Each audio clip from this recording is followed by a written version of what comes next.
Oh my god. Oh my We god. live. We live? Yeah. Oh yeah, we live. We live in. Aha, this is why I wanted to test it. My Discord isn't working. Dun, Dun dun dun. Yeah, now they can hear you. They actually La, la, la, la. just started hearing as soon as freaking Morphe was like,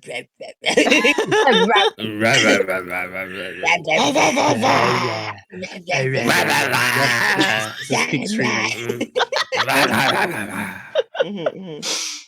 Fuck. Hi. Welcome everyone to Curse of Strahd, where we take vampires very seriously.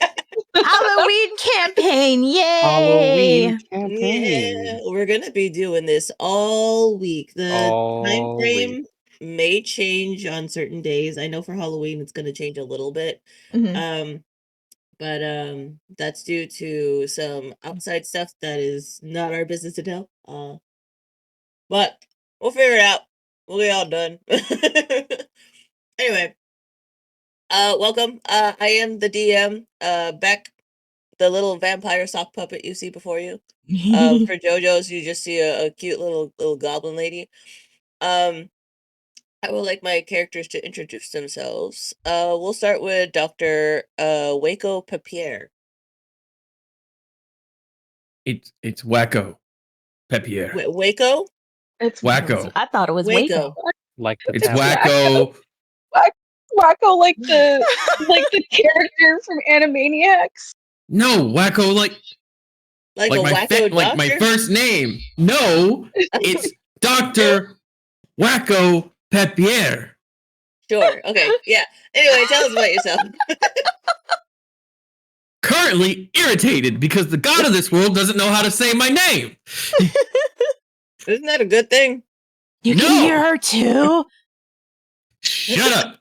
I'm gonna get you on some major antipsychotics. I don't know what you're talking I've about. tried. Anyway. I'm a physician. That is my class. It is a homebrew class. I am a variant human. I have very nice red hair. And I have been dealing with society for all of about 3 months recently. I met a friend. She breaks things, and it helps a lot because I'm not good at doing that. I didn't know you had to pay your friends to hang out with you. We're Shut friends. up, You God. don't? Do you not? I don't even technically have friends, so leave me alone. Anyway, I'm traveling because staying in one place for too long never goes well. So I am currently on my way to any place that I haven't been to before. That's fair. And Yay. also, if any of you feel ill, sick, in need of medication or some form of doctor's note for ingrown hairs when you shave, please let me know. Gross. It's a very common issue. God, you're the one who made it. Thanks. Okay, Goldie, you're next. I'm Goldie. I'm a mercenary. I guess this is my first time out taking any I sort guess. of contract. I'm sure this is going to be great. I'm here with Dr. Wacko, contractually obligated. So we'll see how this goes. Love it. Love it. Marcus, tell us about yourself. I'm Marcus. I work for Melanie. We Melanie. Melanie. What do you Melanie. mean? What do you mean, Melanie? It says right here, Melanie. I said Melanie. My name's Melanie. I work for Whatever. her, and we go out and hunt down spiritual locations. Ah, okay. So ghosts and stuff. Yeah. You're in the right place, buddy. All right. Melanie Melanie. Chanel. Tell us about yourself. Well, first of all, my name is Melanie Bishop Chanel. You should have learned from Dr. Wacko over there that I'm not saying it right. Well, then I'll call him Dr. Waco. Dr. Waco. Um. I will poison your rations. Oh, I'd love to see you try. I've tried. Anyway. Do it. So fucking Do it. awful. Do it.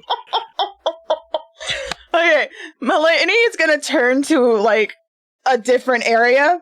There's nobody there, but she's talking as if she's talking to a TV crew. My name is Melanie Chanel. I've never believed in ghosts until I came face to face with one. So I set out on a quest to prove what I once saw was real. I am joined by my fellow investigator, Marcus Abaddon. The two of us will travel to some of the most highly active paranormal locations. Raw, extreme. These are our ghost adventures. What? Staring. I want What you do to you know she's mean? staring at a wall. Exactly. Don't you see the crew? She's What? been practicing this entire time here. Just let her have it. What do you Just- mean? Prove there? Did you not There's a know that crew right ghosts there. are real? Yes, Like, I know I they're had- real. They're always real. I've always been able to see them. Do you not see the ones right here? No, but like everyone knows they're real, right? Like I had a I necromancer know. live like 3 doors down from me. He was a shit person, but he didn't fake it. The sooner you let this go, the better you'll be. I know what I saw.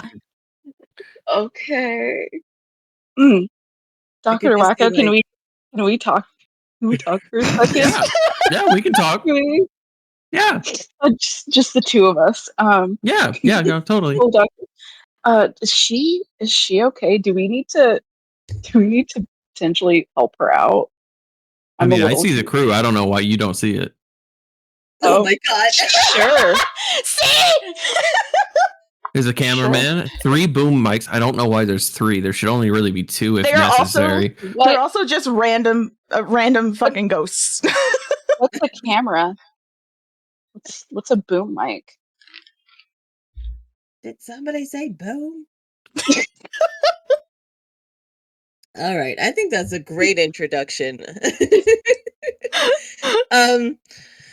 So we will say, for all intents and purposes, obviously Dr. Waco and Goldie are traveling together. Marcus and Melanie are also traveling together. However, y'all haven't come together just yet. Y'all haven't met yet. I just really wanted to see what y'all's interactions as characters would be together. So, with that said, tell me what you two are doing. We'll start with Marcus and Melanie. What were y'all doing prior to the events that are about to happen? Bacchus?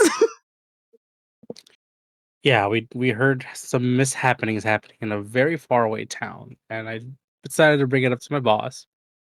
And they were all over it, so that's where we're going. I've heard so much about vampires. I've always wanted to meet one. Yeah, that's not Wait, going No, to you go don't. so well. You're not here! Okay, so just out of character real quick, do we know where we're going or what like the mission You have is? no idea. You have no idea how to get there. Your only mission, Goldie, is to do whatever Dr. Waco requests of you. Wacko! Anyways, So what- okay, so they didn't give me Hang any on. sort of rundown other than this is my client, just do what they say. Correct. Okay, gotcha. Also, I did say your name right. You the one who just said it incorrectly just now. No, you said Waco. It's Wacko. Oh, is it? Wait, hang on. Now I'm confused. I I thought was Waco saying was a Wake- joke. I was No, saying Waco. that's legit. That's legit. That's my name. Oh, okay. Anyway. So, we'll start with Marcus and Melanie then. So Marcus and Melanie, you guys are traveling. You heard about a town that's had so many haunting situations happen. Things that go bump in the night are very common in this town, but you don't know quite how to get there. Just know that you're supposed to go in a specific direction that somebody pointed you in. Melanie is holding her map and they're walking, or whatever they're doing, I guess with a cart or whatever. She's just like, Marcus, we gotta go this way. Mm-hmm. She is holding the map upside down.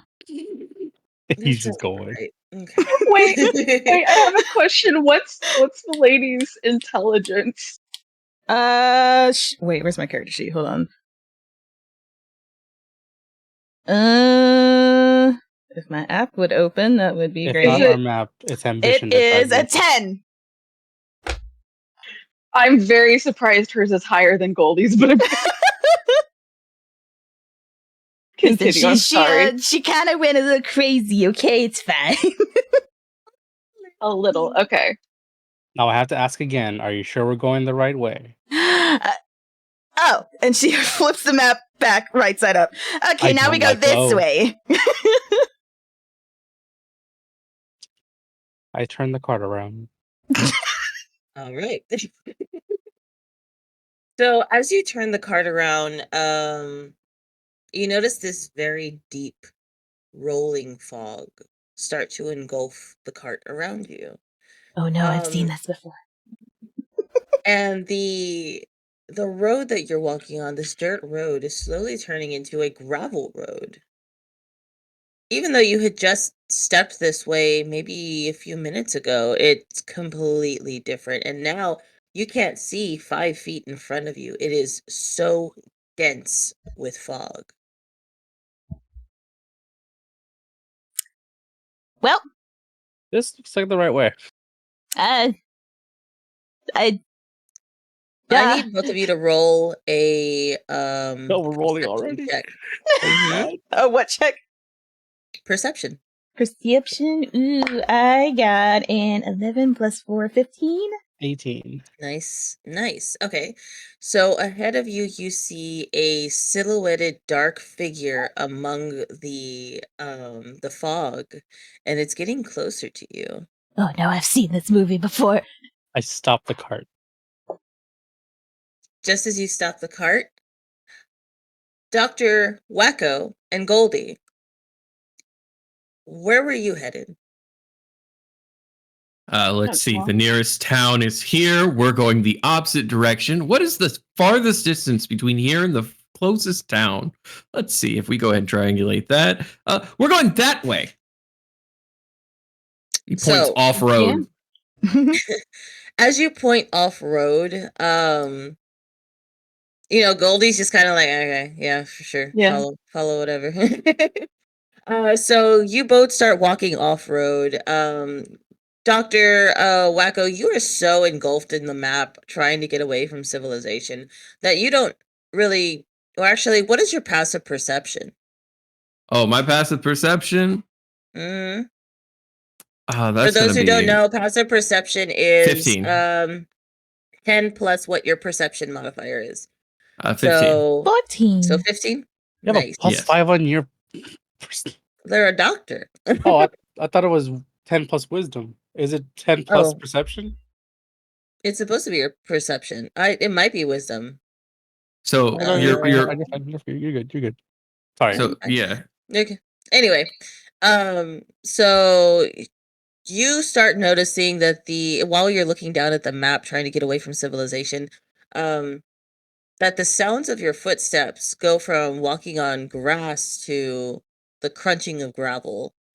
Goldie, while you're just kind of following behind Dr. Waco, you notice this dense fog also engulfing around you both. And the sounds of your footsteps go from walking on mud and grass to dry gravel, and you're suddenly on a road. You notice this. Dr. Waco is just now noticing that the road has changed. No. We're supposed to be going away from this. Yes. Hey, Doc, hold up. Something's not right. Something's not right. Yeah. Look at the fog around us. Not the road. Oh. The fog. Well, I mean, the road shouldn't be here either. The map clearly says I should be in the middle of bumfuck nowhere. That's helpful. I'm gonna go ahead and pull out my great axe and ready up, just in case. She's Alright. not gonna play around with anything. That's fair. I need you both to roll a perception check as well. All right.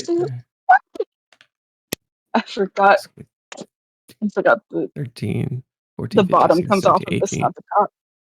You're fine. 18. 18? Yes. 13 plus 5. 11, 2, 13. 13? Mhm. Okay. So, Doc, you look ahead of you and you see two shadows ahead of you. And they're just kind of standing in front of you. There is this large, what looks like a mass behind it. It almost looks like a two-headed snail to you. Goldie, you look ahead and you see the silhouette of something that is two-headed, but you can't quite make out the figure of what it is, but you know that it's large and it's coming towards you. Goldie. Uh-oh. I'm gonna move in front of Doc and push them behind me. Like, hey, I got this. Show yourself. No. Don't yell at it. Maybe it didn't see us. Maybe it can go the opposite direction. Maybe we can go the opposite direction. Melanie and Marcus, you hear somebody shout, "Show yourself!" Hello? What? Are you two lost?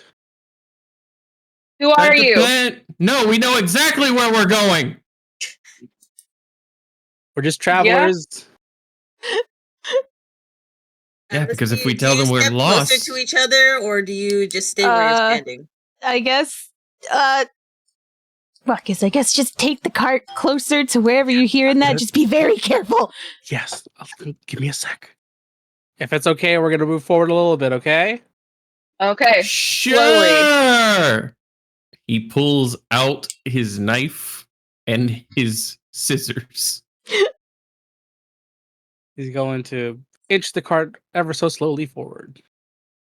If we have to fight Alright. them, I'll stab them, then suture them up. Sure. Yeah. Just stay back, Doc. I'm not that completely useless. Okay. I just need to make sure you're okay. I'm not. That's fair. I don't. Okay. So- You know what? as- You go right ahead, and he takes like 5 steps back. Are you ghosts? Oh. You don't ask No. ghosts that, Melanie. I would know. I was not expecting this. Give me 1 second. Somebody did something that they should not have. Oh my god. Oh shit! Where was that in the book? Give me 1 second. It was me. I took steps back, and suddenly the DM isn't happy. Again, we're just travelers. We're slowly making our way forward. Give me 1 second. Y'all keep playing that. I gotta get Yeah. to this in a second. You go right ahead, Big G. You handle that over there. Did you just call me Big G? Yes, as opposed to Little G. Little G is not intimidating. Marcus, No, pull out your knives or your soul things, whatever they are. You don't want to do that. What if they're bandits? What if you're already looking for trouble? Well, then we'll fuck them up. Please tell me you brought something to defend yourself. We're not looking for trouble. You don't have to fuck us up. That's what bandits want you to think. That is true. That is very true. Wait. How do we know Melanie. you're not bandits? Melanie, How do we know you're not the bandits? Melanie, please. Please stop. I tell you what. We're not You bandits. We're bring not forth bandits. your strongest Okay. fighter, and we'll bring forth Marcus. Goldie. Marcus, go! And she's gonna push you off the cart. Oh my god. Just stay here, okay? Goldie, I choose you. Don't go Don't. anywhere. Fucking talk to me Why like would that. I go anywhere? You're the one that's supposed to be my bodyguard. Yes, and Goldie. So Goldie is gonna like slowly step up to where she saw, because I'm going to assume that she saw the figure roll off of the cart onto the ground. She's gonna slowly walk up.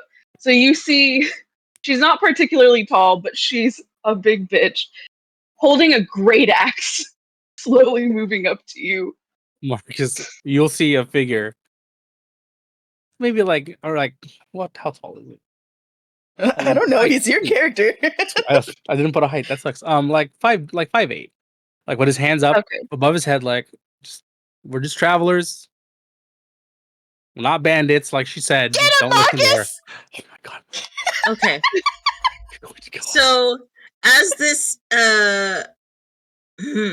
as this seems to be happening, Dr. Waco, when you took Yes. 5 steps back and you started shouting, the mist, this fog started engulfing you. You have 1 point of exhaustion immediately. Oh no. Oh You shit. feel exhausted. It feels like your body is constantly being drained. It's almost hard to stand. It's so draining. What's the level of exhaustion do again? One level is disadvantage on skill abilities. Let me double check that. 1 second.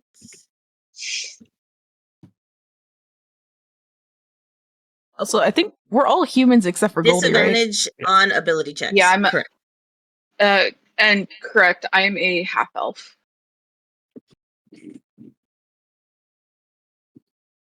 So do I hear Dr. Wacko say, "Oh shit"?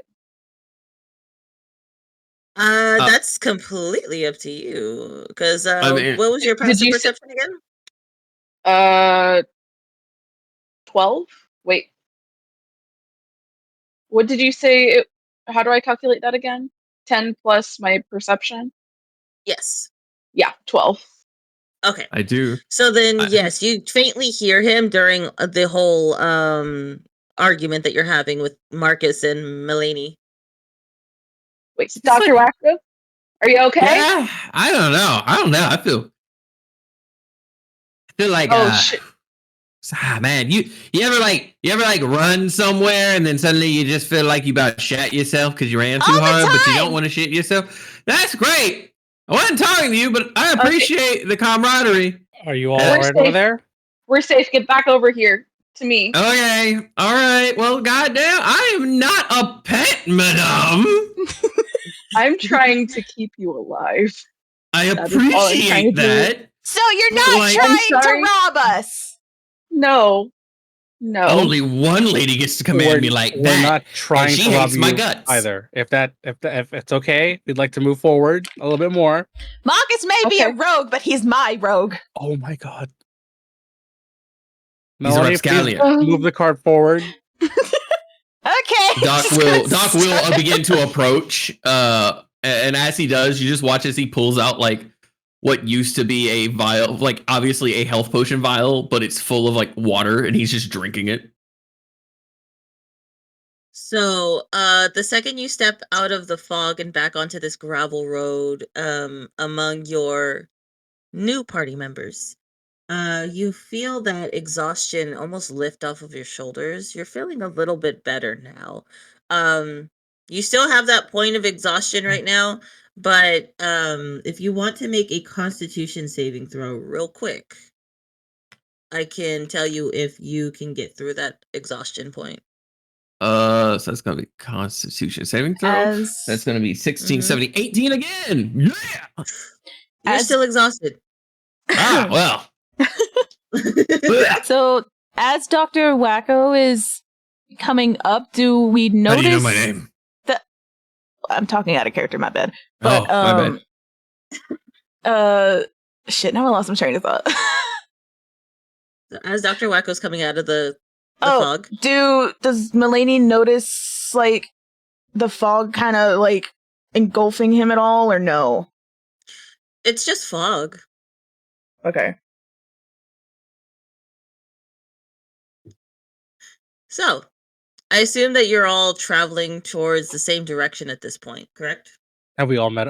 Are we okay to meet up? Like the fog isn't like dense enough for us to like be No, it's just not now? dense enough to separate you. Yeah, you Okay. can both You know, y'all as could long as you guys both don't walk. take anything, we could ride together. Where are you guys Alright. headed? Not here. And he pulls out his map and turns it a little bit left and right. Fucking flips it upside down, and by that I mean on the side where there's nothing there. He's looking at that too. He flips it back around. I don't fucking get it. I don't. This shouldn't be here. Well, we're Well- going to Marcus. What was it called again? Do we know what it's called? No, you don't. You Okay. just know that there was a town that was talked about. Not a lot of people have gone there, or at least come back from them if they have. Well, we're looking for a nearby town. You're free to ride with us until then. walking. Please don't take anything.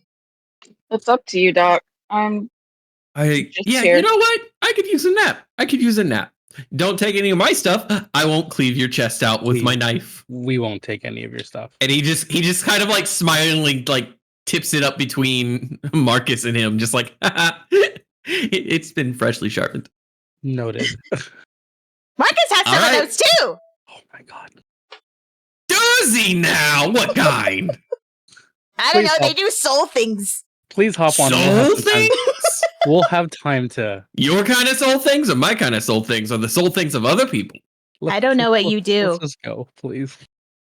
Okay. Well, you're driving, Marcus, and he holds his hand out so you Yes, can I'm help him get in the driving. cart.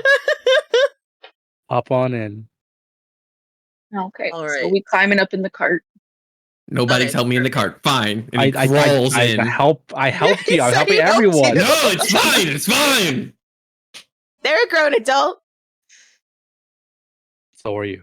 So are you. Yeah, I'm already in the cart.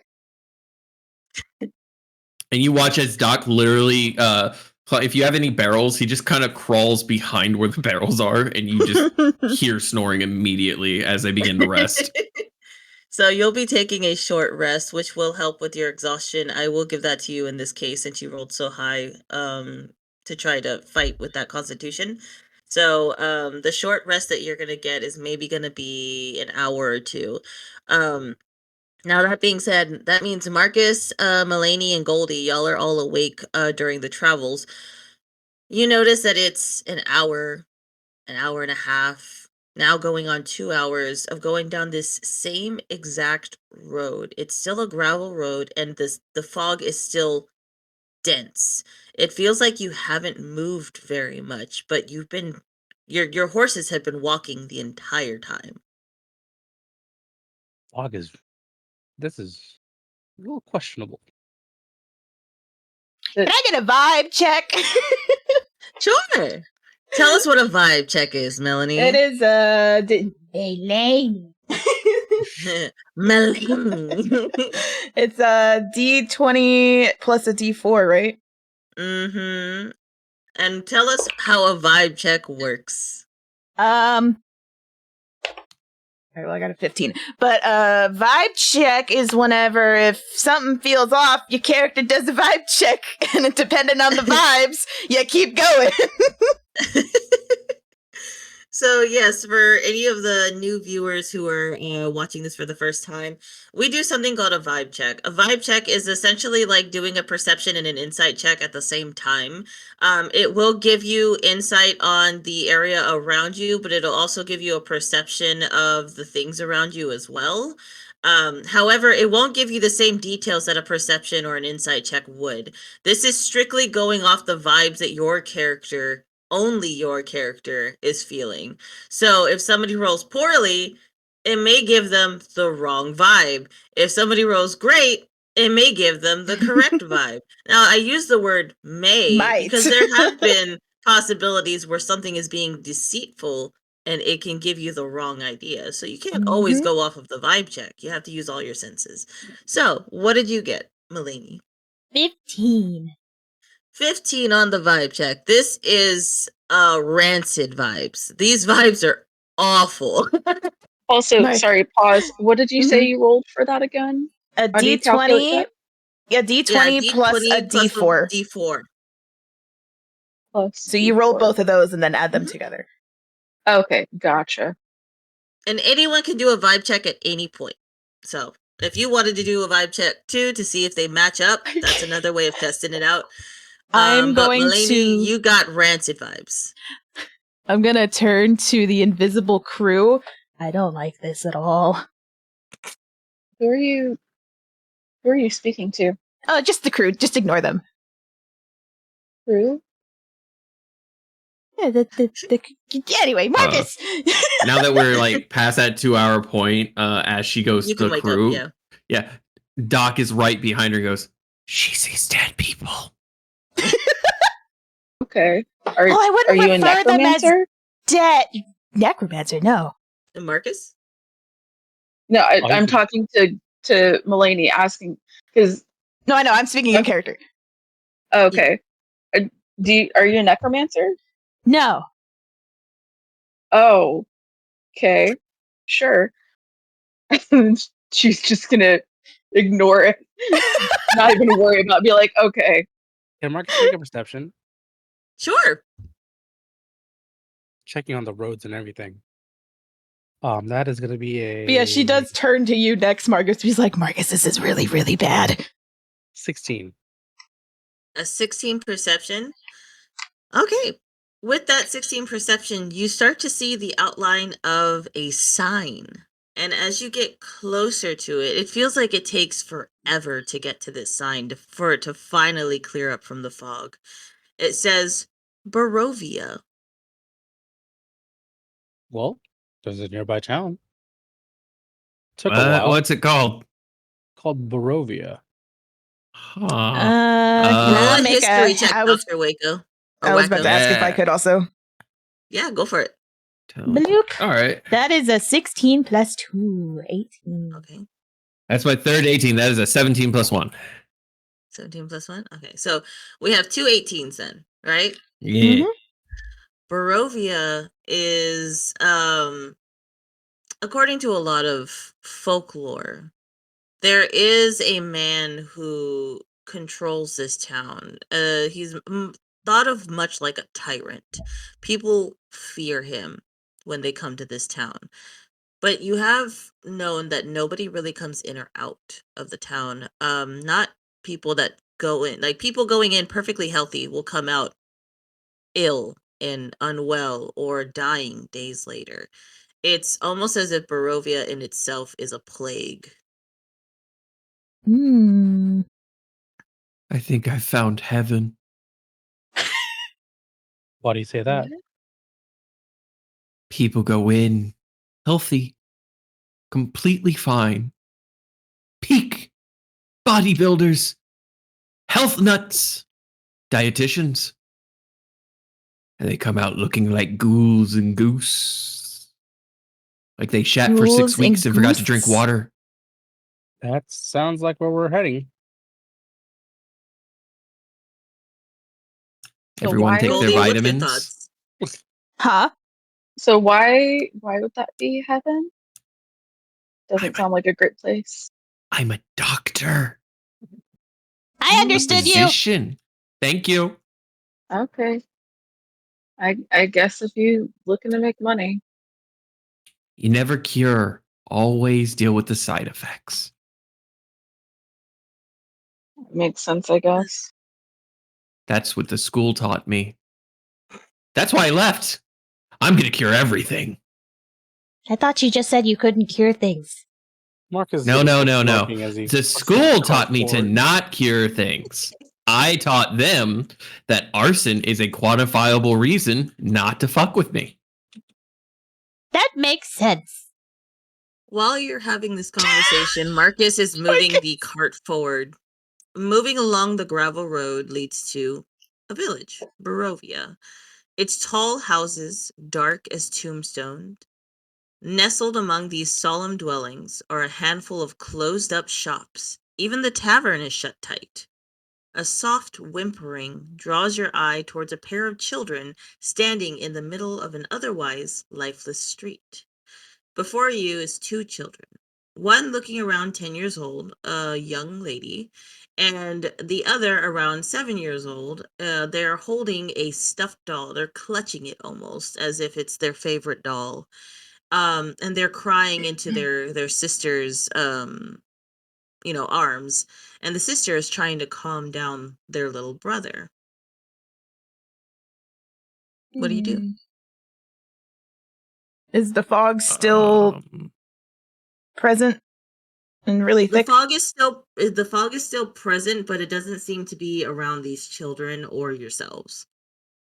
But we're in town. Hey, You are in the town. no. Okay. Hey, children.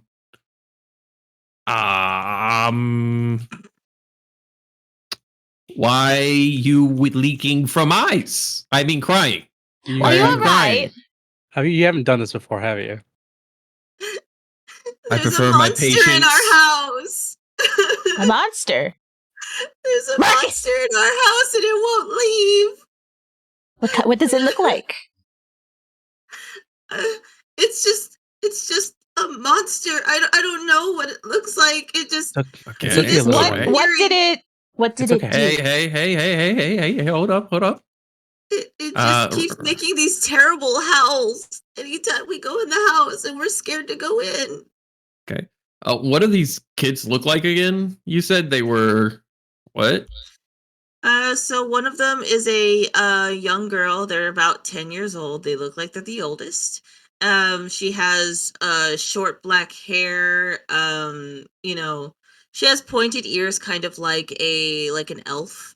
Their skin is like a dark bluish purple, almost like a drow. And it's the same thing for the young boy, except he's about 7 years old, clutching onto a stuffed doll. Okay, well, and he's gonna scrimmage through his bag and he's gonna pull out 2 lollipops. All right, well, here are these. And you'll see that the youngest one will reach out and take it, and the oldest doesn't. Okay. How about you lead us You know- to where your house is, and we'll go ahead and help you out. Are we? Where are your parents, kids? They're keeping the monster trapped in the basement. They're still inside. They won't come out. We haven't seen them for days. Oh shit, you out here for Days? days? That's- I We're want to too scared to go roll. back in. I want to make a medicine check to make sure that they're healthy. Because if they've been out here for days, they're like crying, standing around. Okay. Can Okay. I also make a perception to see if there's anybody else around? Sure. Go for it. So we'll start with Doc first, and then we'll go with you, Melanie. I'm feeling like such a good doctor today. I got a nat 20. I feel like such a good Nice. doctor today. I got a dirty So- 20. Despite them being out there for days, it doesn't look like they're too malnourished. They do look sickly. But that could just be like they kind of have like torn clothes. It looks tattered. They almost look homeless. Okay. So you're not sure what their perception of days is. But they're kids, so they wouldn't be able to give you a discerned amount of time. Okay. But like pulse is good, heart rate is good. They don't seem to have Are any you like. giving them a full checkup? Yeah, I'm a doctor. How about Okay. this? Let's So- take the children with us, and they'll tell us where to go while you check up on them. Well, We're if not I going move back them- in there. Well, we Just have let to, me we go gotta ahead. know where your house is. Look, And look, they point, just- and the fog seems to disperse, and you see the first glimpse of the house. Let me pull up a picture for you guys so y'all can see. Oh, it just disperses when the kids point at it. Uh-huh. Like as I'm doing the medical checkup, I don't even look up. That's not normal. That's No. not normal. No, it's not. All right, let me share my screen real quick. I mean, it's the best lead we've got. There you go. That is the house. Oh, that's not cute. suspicious. That's cute. I did roll a dirty 20 on my perception. Okay, so on your perception, like I stated before, all of the buildings, all of the towns, shops, and everything like that that you can see within the fog is all closed up. The windows are shut. It looks like they've locked their doors. There's not a single light in any of the windows. It's almost like people are hiding. from something. Okay. And as for like the child's like health, because like I said, I'm doing a full checkup from pulse to everything else. And I will upload the picture of the house right here so y'all can just have that constantly. Thank you. Thank you. You're welcome. So when you're doing the full checkup, the little boy doesn't mind you doing the checkup. But they seem kind of cold to the touch. It is chilly out, so you can assume that they've just been outside for a long time. As for a pulse, you get, a normal pulse from him. The little girl, however, refuses to let you touch her. Come on, kid. I gotta make sure that you're healthy at least. We're gonna go help your parents, but we You're want a to. stranger. Why would I talk to you? You've been talking to us this whole time. Why would I let you touch me? Because I'm a doctor? And how do I know that? He pulls out a license. Anyone could have made that. You're right. I don't But I trust also. you. That's fine. And she pulls her little brother away from you. Okay. Why are all of the buildings boarded up? I don't know. All I know is that there's a monster in our house and I want it out so that we can go back inside and see our parents. We also have a little baby brother that we want to keep safe too, but we haven't been able to go back in there and get him. It's just gonna. You can see that, like, him not being able to check the kid is like genuinely frustrating. Can I do Melanie's an insight? Yeah. You want to do an insight on what? On the girl. Oh, okay. Go ahead and roll your insight. Someone in my chat was like, what if he showed the girl his license? She says, I can't read. An appropriate response, honestly. 11 plus 4 is 15. 15? Something seems really off about them. You're not entirely sure, and you can't really pull from it, just really off. Because it seems like the little girl is doing more of the talking, and the little boy hasn't said anything.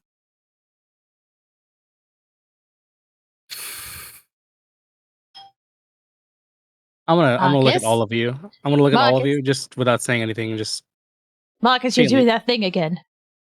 Just shake his head like no, kind of thing. Like, just give you like a. Oh. What's he doing with his head in the neck? Doc, Goldie, let's go talk over here real quick. Give us 1 second, please. Just gonna start dragging Marcus away. And they're going to stay put, and you're going to see them both turn to the house and just look up at it like they're waiting for something to happen. Any movement in the house, they're just looking at it longingly. Okay, Marcus, you're doing that weird. You're doing the thing where you have the 1,000-yard stare. What are you doing? It's not right. It feels a little ployed up. Like they want us to go in there. Of course, they want us to go in there. My problem is she doesn't want a lollipop. What child doesn't want a lollipop? But not for the reasons they're giving us. Okay. So what do we do about it? Are we staying? Are we leaving? I think best to just ignore this. I trust Marcus's decisions. Honestly, Look, just best I would ignore love to just go ahead and ignore this, but at least the little one seems pretty fucking normal. The older one sounds like a fucking brat, and he says that just loud enough the other kid could hear it. She glares at you. So to be fair, you are a strange person offering them candy.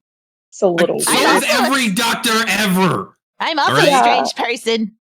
It's just a sad correlation between problematic adults and doctors. They both offer kids candy. Okay. So what are we doing? It's up to you, Doc. I have to follow orders. If we're staying, we're staying. Kid, monster, describe. I don't know what the monster looked like. I already told you. It just keeps howling. Too suspicious. Howling? Yes. Can I make? Howling? I don't.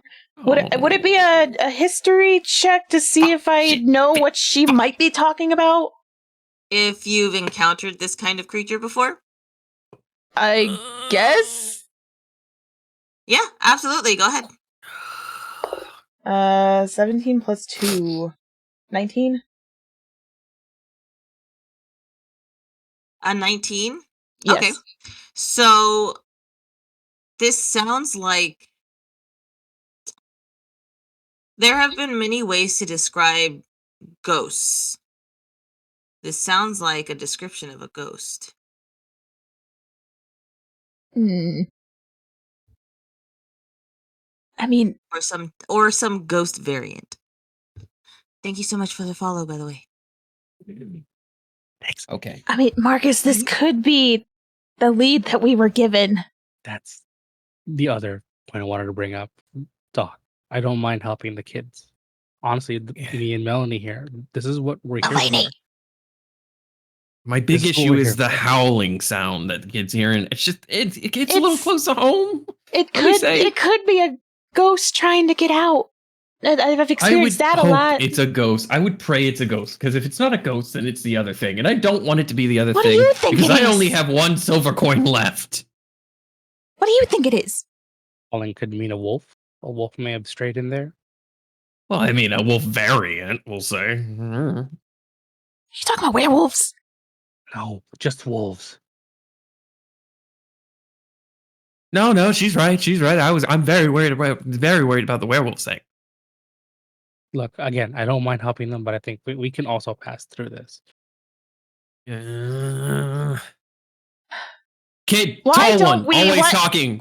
Oh, sorry. You go ahead. I was just gonna say, why don't we?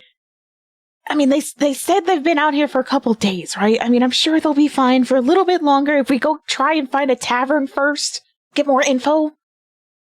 I mean, I don't. When was the last time you all ate and or Oh, drank God. water? I don't know. You don't A know? couple of days ago? How many times has the moon and or sun gone up or down? And they look up. And they look at you. There's too much fog. You can see the moon? Doc looks up, looks down. It's very foggy. Has it been this way the entire time for you? Yes. What kind of fuck shit town is this? Marcus, why don't we Also, go find a I tavern? name- What? That's also assuming the tavern's even going to be open. Everything else is shut down.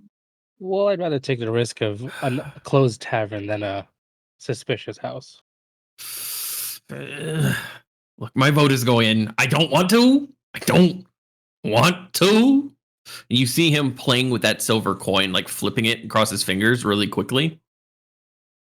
But I don't like the idea of the kids, even the slightly older, creepier one, standing out like this. We have names. Oh, what are your names, slightly older, creepier one? I'm not telling you. You're a stranger.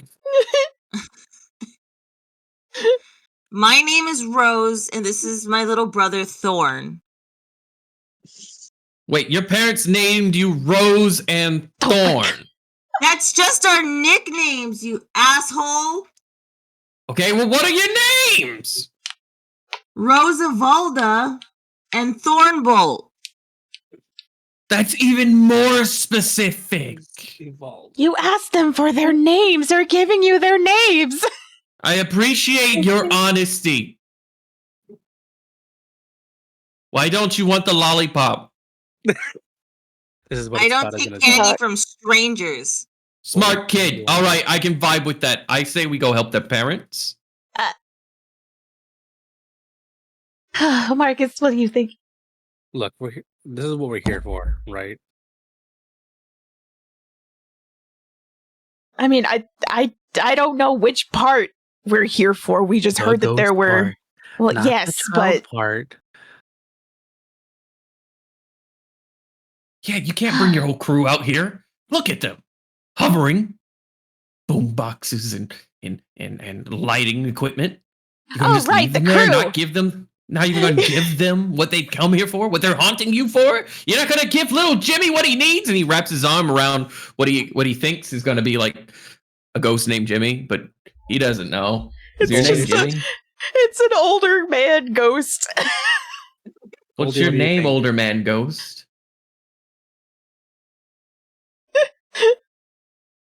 There's silence. Yeah, they don't really. It looks like they're both going fucking insane. Yeah, they don't really ever say anything. They're just kind of there. Like, I know you're only paid to be here, but like, what do you think? Safety first, or we just go in there? I mean, look, I'm not paid to think or make decisions. I don't think anywhere in this town is going to be safe, to be quite honest. I'm not really thinking this is the best place to be. So we might as well go with what we got, I guess. Then we'll go to the house. Old man Timmy, what's it like on the other side? All right, everyone back to the cart. Okay. And then Melanie's gonna turn to their crew and is like, and so now we're off to go see these creepy children in their house. We're standing right here. Oh, would you like to join? No, we're not going back in there. Okay. She's gonna go back out to We go. Goldie is gonna like rub her face and like swing her great axe over her shoulder and start walking towards the house. Because the house is like right there in front of them, right? It is. It's right in front of them. I don't know why they're getting in a car. Yeah, I I don't know. I'm gonna come following Marcus. I thought you said pointed, so I thought it was like down the street. No, it's in front of them. Never mind. Jeez, Marcus, making us go back into the cart. She gets The down fog off is the so cart. dense. The fog is so dense. Okay. I talk about a carriage baby. Anyway, children. One last question. Mm. Are there sick people here? I mean, we think our baby brother is sick. He's on the 3rd floor in the nursery. Okay. And you two, do you feel sick at all? You know, cold, sweats, fevers, No. a need for weird shit like Stop trying to get near my brother. Go away. he's like not even getting near the brother. He's slowly inching towards the older child. Rose is Maybe like, Doc, yeah. leave it. Just leave it. We'll help. I feel We'll like I get got to a help. nose for this kind of thing, you know? Just kind of like I know. illness. Marcus I and know. Melanie are already like starting to walk up I'm gonna towards investigate kids. the front door. Yeah. Kids, I- you said your baby brother was on the 3rd floor. Where were you? Do you know where your parents are? She said the basement.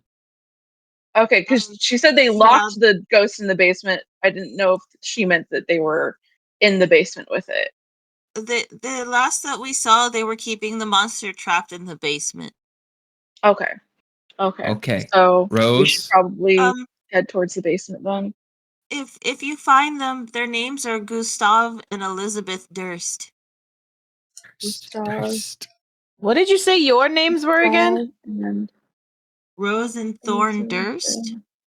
Rose and Durst. Let's see. Gustav and is that Elizabeth? Yes, Elizabeth. Durst. Oh no. Rose Your baby brother's name is and Fred. Thorn. What's your baby brother's name? Thorn! No, No, the the other one. baby brother. Oh, Walter.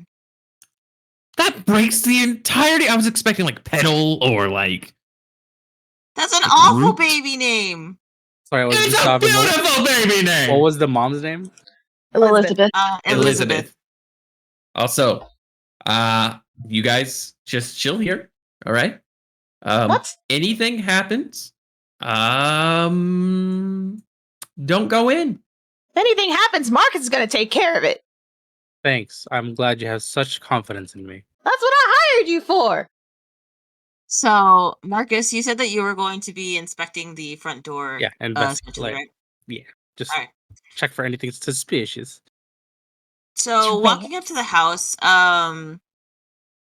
it is a tall brick row house that's seen better days. Its windows are dark. It has a gated, I think this word is portico on the ground floor, and a rusty gate that's slightly ajar. The houses on either side are abandoned. Their windows and doors are all boarded up. So there's no front door. There's just the ported. Yes. So just a heads up, a portico is just a porch. Yes. It's a porch with columns. With a rusted gate. Mm-hmm.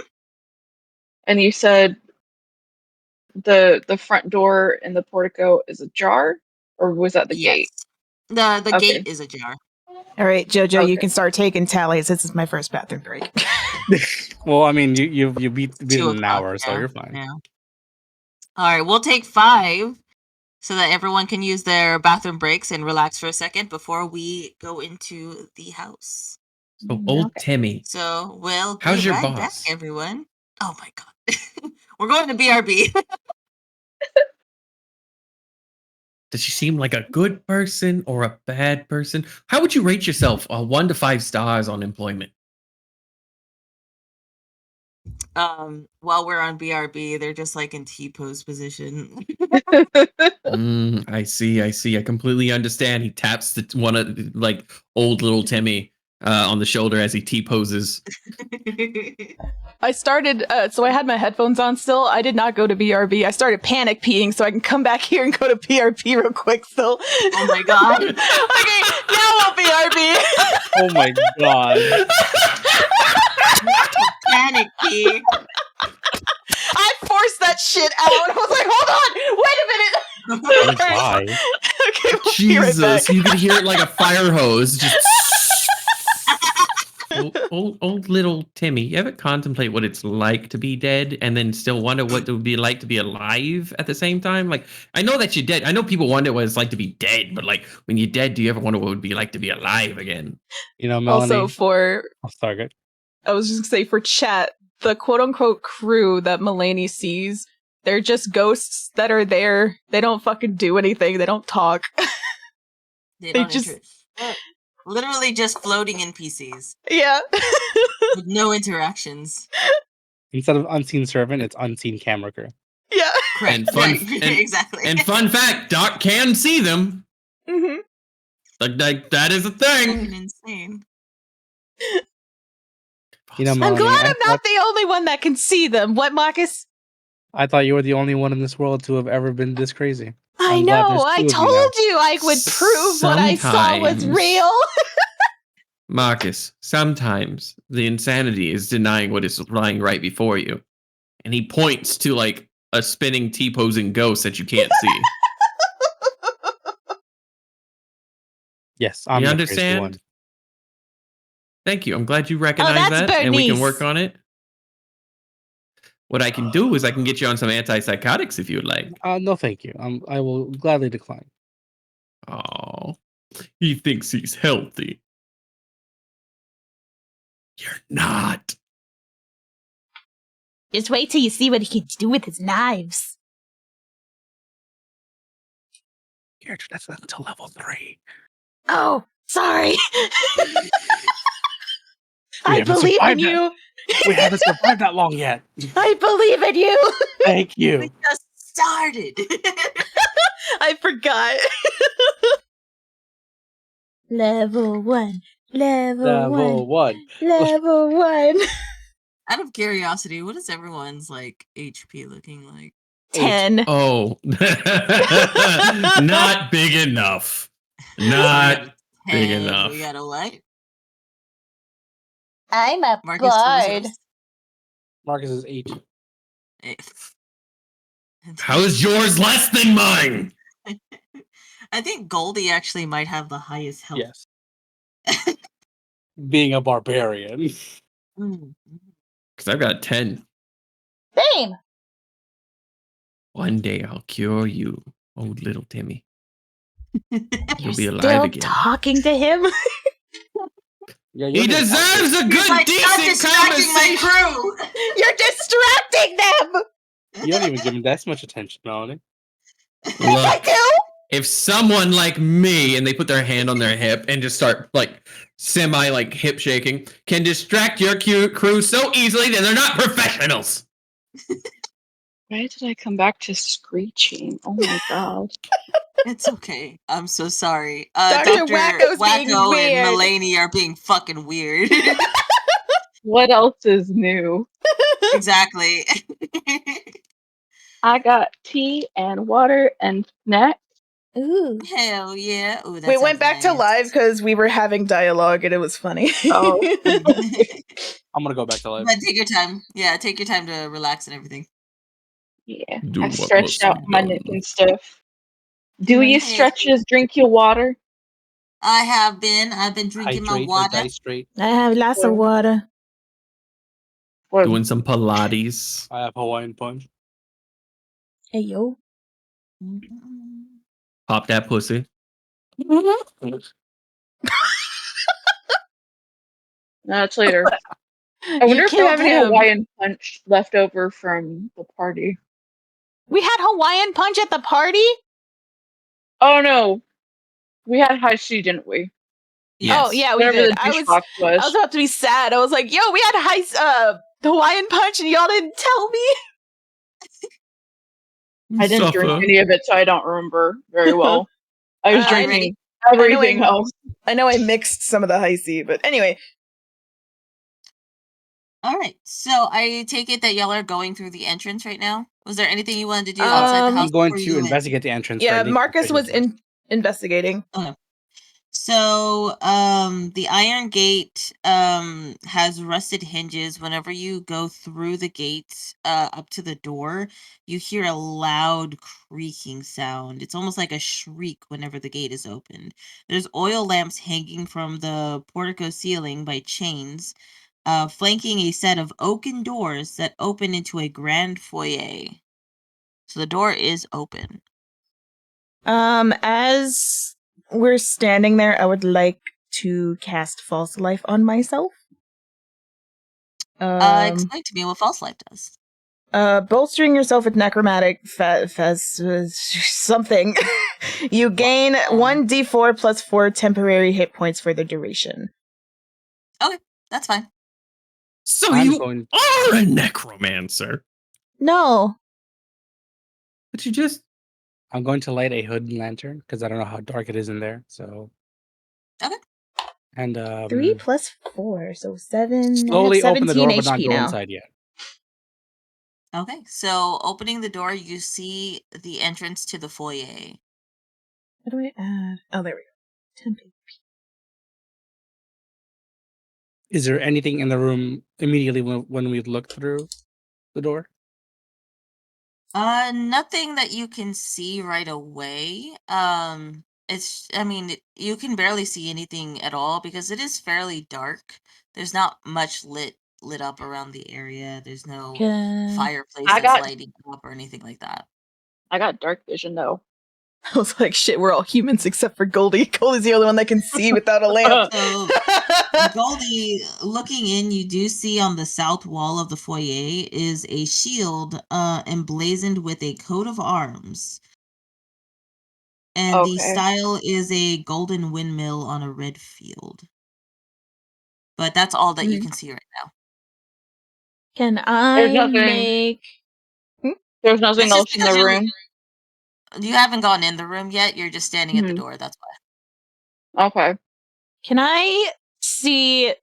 I don't know what I would roll for this, if it's insight or perception or something. Can I get, like I don't know if a vibe check, maybe? I'm trying to see if, like, she senses anything, like, paranormal Let's energy-y? In this room in particular? Like, just in general, like, on the, I guess, on the property or something.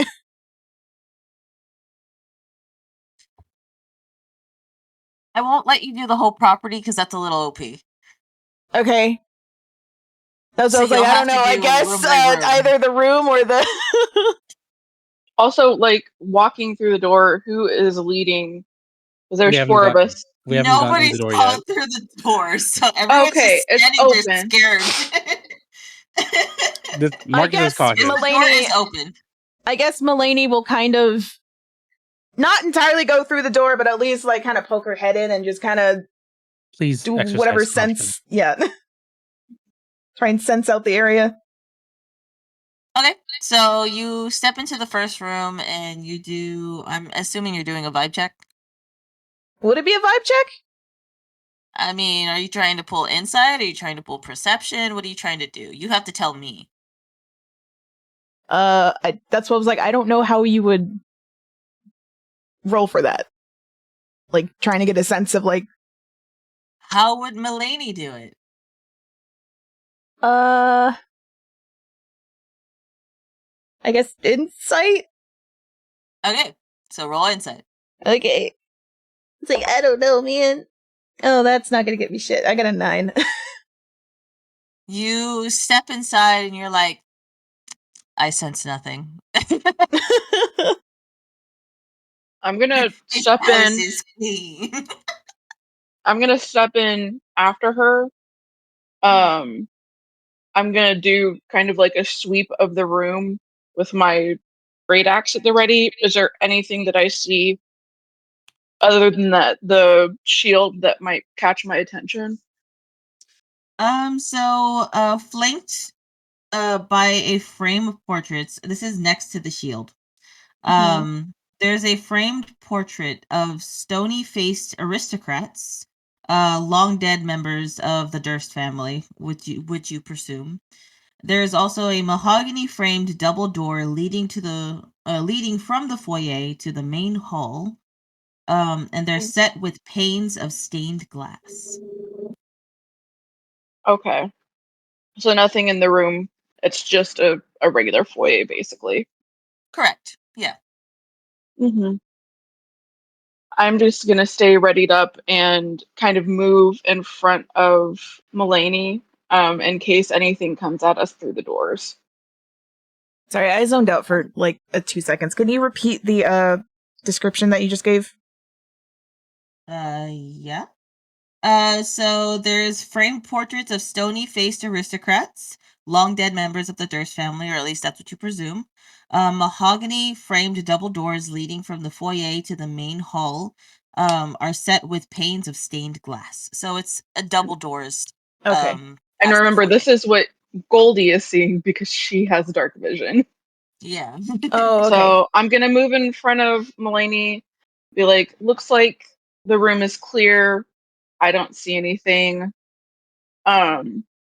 Just a shield over there and a painting, which I'm guessing is just family shit. Okay. Well, hey, Marcus, you said you got a light? Yeah. Yeah, just go ahead. You go first, buddy. Right on in there. And Okay. while y'all okay. And then like y'all realize Doc is still standing at the door. Like hasn't hinged in at all yet. Just kind of like Hasn't even crossed the fucking gate. Marcus will go inside. You guys Doctor, go why first. Doctor, why are you all the way back there? I'm a doctor. I will heal you if you die. Well, you Can't can't heal heal us us if if you're you're out with us. there. Doc, you're good. We're clear. You underestimate me, and yet somehow you are still correct. And he walks right in. Anyway, a quick question. Uh-huh. Oh, actual question. Yeah. What's with the portraits? And he walks up to them and he's just kind of looking at them. You said that it's a portrait of whom again? So they're framed Stony-faced. portraits of stony-faced aristocrats. And then immediately next to it, you said is a shield with a crest with a windmill. Yes, so it is a stylized golden windmill on a red field is what the crest is. And it's just a regular shield emblazoned with that coat of arms. Hmm. I mean, I'm not making a history check. Goldie don't know shit. I guess I can. Let's see. Yeah, While you you go do that, I ahead. want to check the door. All right. We will do Marcus next because Marcus hasn't had enough screen time just yet. Oh, you're fine. Everything's So, fine. oh, you're good. Okay, so Marcus, what do you want to do? I'm gonna see if the door is unlocked or locked. Everything is open. It's like ajar, Oh, so you can just walk in. then he's gonna crack the door slightly and see what he can see inside, because he does have a hood and lantern, so he has some light. Okay. So, to be clear, are you going past the foyer? No, You're going I'm into just, the main hall, or you're I'm just just, going into the foyer? no, I'm in the foyer already. Okay, so there's nothing new. Everything that's already been described to Goldie, you can The see it. mahogany frame double doors that lead into the hall. Yes. That's the door I'm trying to open. Oh, okay. So that would be the main hall. That's where Yes. you're gonna come. This is where the map is gonna come Ooh, to play. hello. So if you look at the map, you are in the bottom left area. So that Okay. was the entrance. You just entered through the foyer, which is that little rectangle in front of the front door. Now you are in the main hall where you can see that spiral staircase. So you're Okay. in the center of the map now. Is Since that you just have a lantern, Marcus? yeah, this is just Marcus. Okay. So now that you have a lantern, so you can see a little bit better. This is a wide hall. It runs the width of the house with a black marble fireplace at one end of the sweeping red marble staircase at the other. Mounted on the wall above the fireplace is a long sword with a windmill cameo worked into the hilt. Wait, sorry, I'm confused. I thought you said Marcus was in the Great Hall, which is the No, the main the. hall. Oh, okay. So he moved from because The I thought foyer that. to the main hall. When you guys went in, I also went in. Yes. Okay, so sorry, because I'm looking at that first square on the bottom, the very with the two squares in it. Is that the Yeah, foyer? that's the foyer. Okay, and so he moved into the next room, which is the main hall with the 6 squares. So he moved into the hall that has that spiraling staircase. He's in the center room. Okay, so he moved through that first hall altogether, all 6 squares. Yes. If you look Okay. at the map, it'll show you where the doors are to each room. So he just went through the double Okay. doors that you see there. Okay, because I thought he went through that first double doors from the first No, block. the first double doors is just the entrance, and then the second double doors is the foyer. Okay, that's what I was trying to check because I thought that first block with the 2 squares was the foyer, but the block with the 6 squares is the foyer. Yes. Okay, that's what I was Yeah. trying to clarify. No, The you're the good, you're first one is the portico then. Yes. Yes. Okay. Okay, so continuing. Mounted on the wall above the fireplace is a long sword with a windmill cameo worked into the hilt. The wood paneled walls are ornately sculptured with images of vines, flowers, nymphs, and satyrs. See. I would like to state that as Marcus is walking forward, Melanie is kind of trailing behind because she's relying on Marcus to be like, okay, you're the one looking for shit. Yeah. That is what you see, Marcus. Goldie's gonna follow after y'all slowly, but keeping in front of Doc. Doc, have you entered the house yet? I thought, Yeah. yeah, I thought they said they walked in. Yeah, I walked in. Okay. I see where the name Rose and Thorn came in from. This is a motive here. It's very pretty. So there's a grand staircase on the other side of the fireplace. Yes, there is. So I guess that leads upstairs. And we gotta find where the basement is. I'm going to look around the house. I want to check just the state of the house. Like, okay. Does it look lived in, or does it look like it hasn't been lived in a while? Like, there's dust everywhere. There is dust everywhere. Signs of struggle? No signs of struggle, just dusty. Okay. You're gonna watch as Doc begins shuffling his feet on the ground, try and kick up dust to see what it looks like, and then like look around to see if he sees any other spots where like dust trails have been moved. I'm gonna use that as like an investigation to like try to see like how long has it been. Okay. So roll That's your gonna be a investigation. 14 plus investigation, which is 3, 14, 15, 16, 17. 17, you can deduce with this amount of dust that it's been months. Hmm. So this is suspicious. They said Well, I they were don't out. tell you guys that. Oh. Sorry. You see me kick up the dirt by like shuffling around like a little kid in snow. You good, Doc?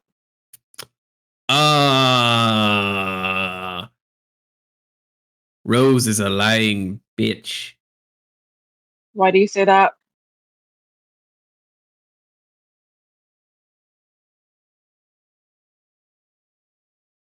From the light of the lantern, can I see how much dust is kicked up? Yes, it's a pretty thick amount of dust. Marcus, I'm starting to think you were right. Dust doesn't collect this long for about 3 days of dust is not this much dust. But that's assumed that they walk through their house. And then Doc proceeds to kick up more dust as he kind of shimmies across the floor, You're looking now around. just kicking dust. And I do it so as I move from where I was, which is actually the base of the stairs, I move the full 20 feet towards the fireplace by kicking up dust and shimmying. Why? My allergies. Oh, shush! And he reaches in his bag, he pulls out acetaminophen and throws it at you. What's acetaminophen? You both can check the fireplace, yes. Are there any like logs in there? Are there anything that seems lightable? Yeah, there are some logs in there. They look pretty dried out, so they should burn fairly well. So it would light up the foyer, or not the foyer, the main hall. I'll light the fireplace. Okay. I don't know if I would do that. I was about to say. I'm sorry, Okay. it's a little dark in here. So but we had a the lantern. The dust, Marcus. okay, so you're saying the child's a liar.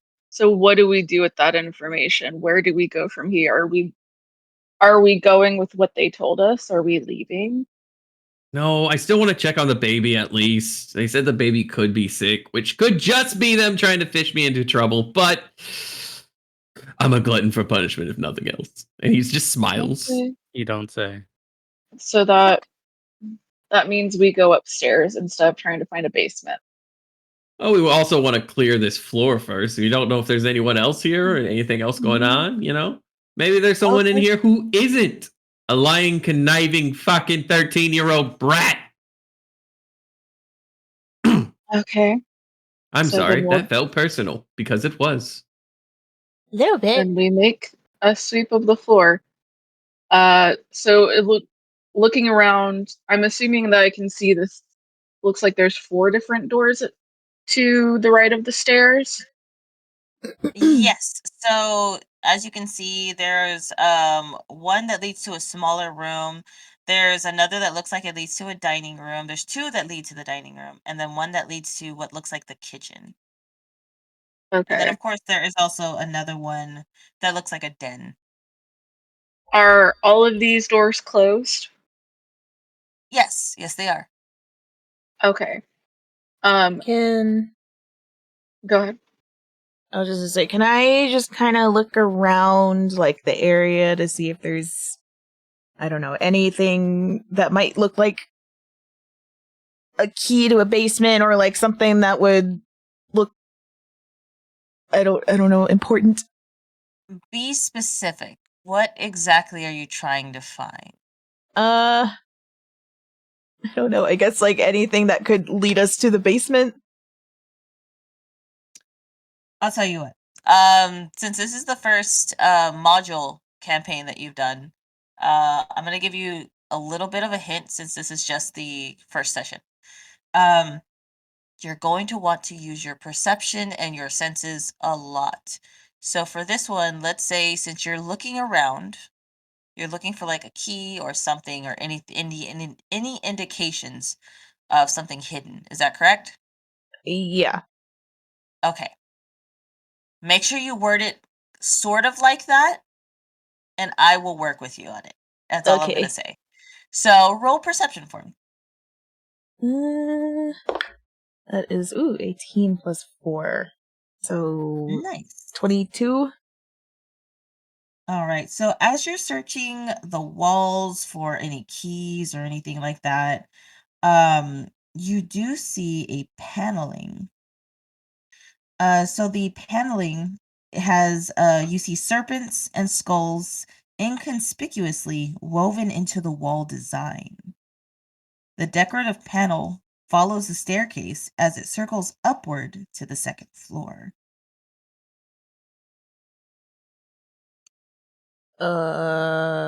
Marcus, What is it? look at this wall. You see It look- exactly what she found. It looks like it's going up the staircase. Mm-hmm. Truly, a devious wall indeed. I'm guessing we need to go upstairs. But why I- would we need to go I mean, upstairs if it's in the basement? Well, the baby's upstairs, but like I said, we want to clear this space first. We want to make sure there's nothing down here. No one's sick that needs to be healed. No one who is healthy who needs to be sick. We've got our den to the left, or the den to the right, or the kitchen to the left. Which would you rather choose first? I guess the left. I'm gonna just check that. Let's see. Yeah, let's start with the left, and then what we can do. Check the left, and slowly rotate around the room, skipping the stairwell till the end, and then we go ahead and go upstairs. So the kitchen. How do you know it's the kitchen? Sorry. So the door to the left with the 4 doors. Is the soul knife thing really a psychic thing? It's again. I'm not level 3. What's level 3? Sorry. Left. The Okay. left 4 doors. Okay, so that we're going through the left of the 4 doors. Goldie's gonna start moving her way to it slowly with her weapon raised. And then open the first door without moving through it. I'm assuming it's dark. Is there anything she can see from the doorway? So just for clarification, y'all are going through that far left door that leads into the dining room, correct? Yes. I'm assuming so. Okay. Let's see. So as you enter the dining room, you see there's a centerpiece of this wood-paneled dining room. It is a carved mahogany table surrounded by 8 high-backed chairs with sculpted armrests and cushioned seats. A crystal chandelier hangs above the table, which is covered with resplendent silverware and crystalware polished to a dazzling shine. Mounted above the marble fireplace is a mahogany-framed painting of an alpine vale. The wall paneling is carved with elegant images of deer among the trees. Mahogany. Okay, so I have a question about like moving forward in this space. If I open a door, does that mean I have to move into the room? No. Because my assumption was that she is standing in the square before the door, opened it, and has not moved into the room. That is correct. Yes. Okay. Unless you state I am entering the room, you have not entered the room. Okay, because you said as you move into the room, so I wanted to clarify. That's just how the book has it read. So I'm just Okay. reading it as just Okay, I just wanted to make sure. Okay, from where I am standing. It does look like there's a few more details. Red silk drapes cover the windows, and a tapestry depicting hunting dogs and a horse-mounted aristocrats chasing after a wolf hangs from an iron rod bolted to the south wall. The silverware tarnishes, the crystal cracks, the portrait fades, and the tapestry rots. I love all those details. Goldie is not going to give a shit. She is Yeah. looking for combatants, but from her perspective, she sees that the room is empty. Correct? Correct. Okay. She's gonna turn and say, "Hey, we got a dining room. It looks like it's empty. I'm gonna move in and check." How do the portraits look? Do they look rotten? You don't know I don't that. know. I guess they look old. Everything looks old here. We'll be right behind Um, you. okay, I'm gonna move in still with my weapon drawn, checking the room. As I move in, do I see that the other door to move out is on the other side? Yes, you do look around. It looks like a fairly normal dining room. Um, Other than that, it's everything I described to you before. Okay. Since you're doing a full sweep, I assume you're checking out the entirety of the room, right? Yeah, sweeping for movement combatants. Like that's what she's looking for essentially. Okay, gotcha. In that case, it is pretty quiet in here. There's nothing really going on in here. Okay.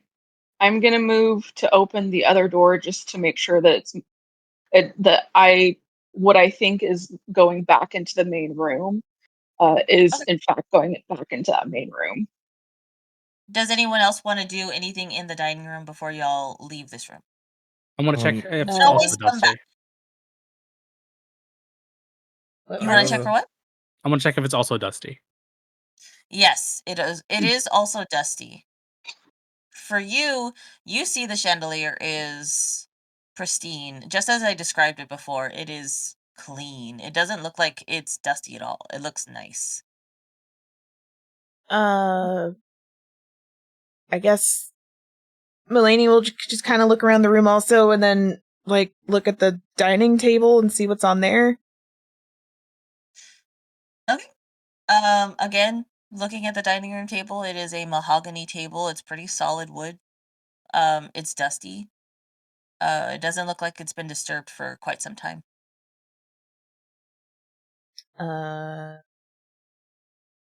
Okay. question. Oh, No, you first. Doc is going to look around. He's going to investigate specifically. Is that you said there's a fireplace in this spot as well? Yes. I'm It's He's assuming gonna. across from the dining room. Yeah, you can see it on the Yeah. map. I'm assuming it's the square that's on the left, right? Yes. Okay. Yeah, he's going to go ahead and investigate that area specifically, looking for any keys or loose information, things like that, latches, just in specifically the fireplace space. Nothing around the fireplace. No. Okay. Then he's gonna start kind of looking over the table. What kind of feast does he see on the table? There's nothing on the table. It's just It's just like the plates. silverware and dishes. Mm-hmm. Question. The little like spiral circle to the left bottom of the dining room, is that something that we can perceive, like see, or is it like hidden? That is. You'll have to find out. Okay. That's just what I wanted to know, if it was something that was visible or not. If you see a thick wall around it, that means that you can't get to it. That's not something y'all Sure. can perceive. Okay. On to the next door. Okay. So we'll move The other out. side. Yeah, we can move out through the other door back into the main hallway, Okay. which would leave those two doors open and the one in the middle closed. Oh, Doc's gonna just casually walk up. So this must be the closet. And he's gonna open that up. So you're gonna open up the tiny room? Yeah, it's real small. It must be like a closet or something. Wonder if they got anything in here that would help us with vision. Okay, so give me 1 second. Oh no. No, that's fine. So it is part of the main hall. So it is a cloak room. It has several black cloaks hanging from hooks on the walls, and a top hat that sits on a high shelf. That's all you see in there. What's in there? Cloaks, a top hat. He's gonna reach for the top hat. Melanie when also walks over. Go ahead. Oh no, you're fine. Go ahead. What was Melanie gonna do? She was gonna see if she could maybe touch one of the cloaks and get maybe like an insight on it, like energy stuff. Love it. Okay, so both of y'all go to reach for pieces or articles of clothing that are inside this room.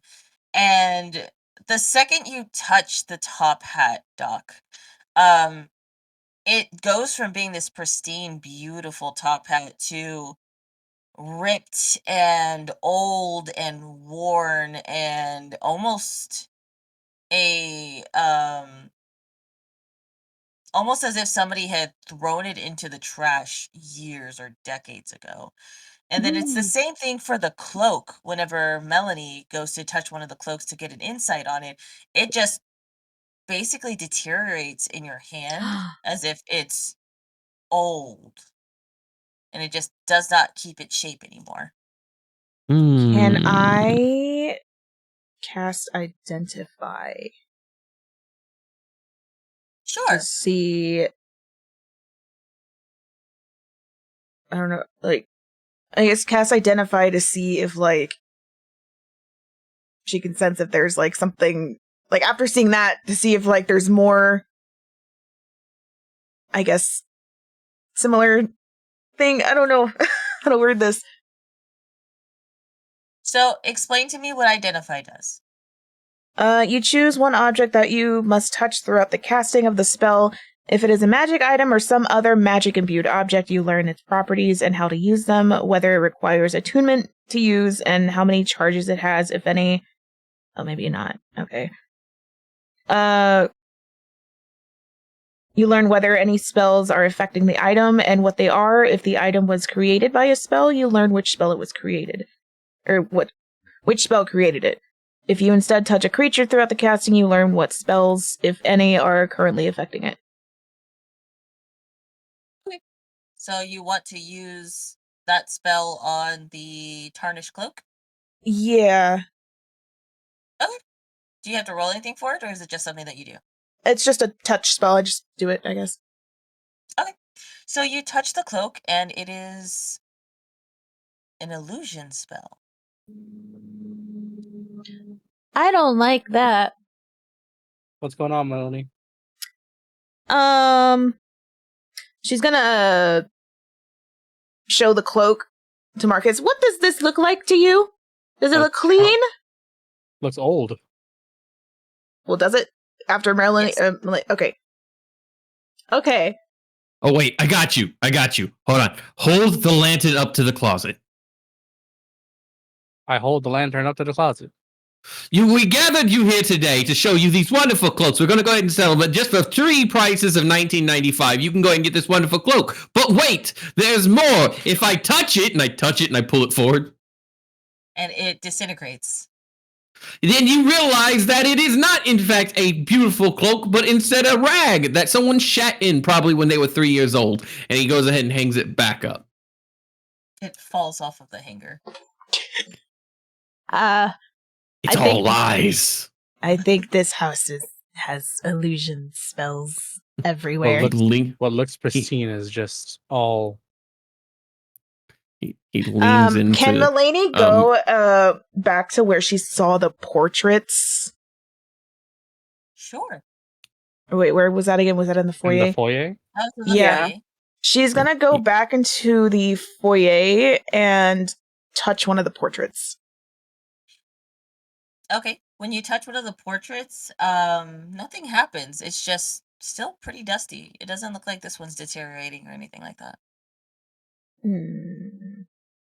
And so, thinking back on the descriptions, there were only a couple of things that you described as pristine, right? Like I know you said the chandelier and the Silverware, yeah.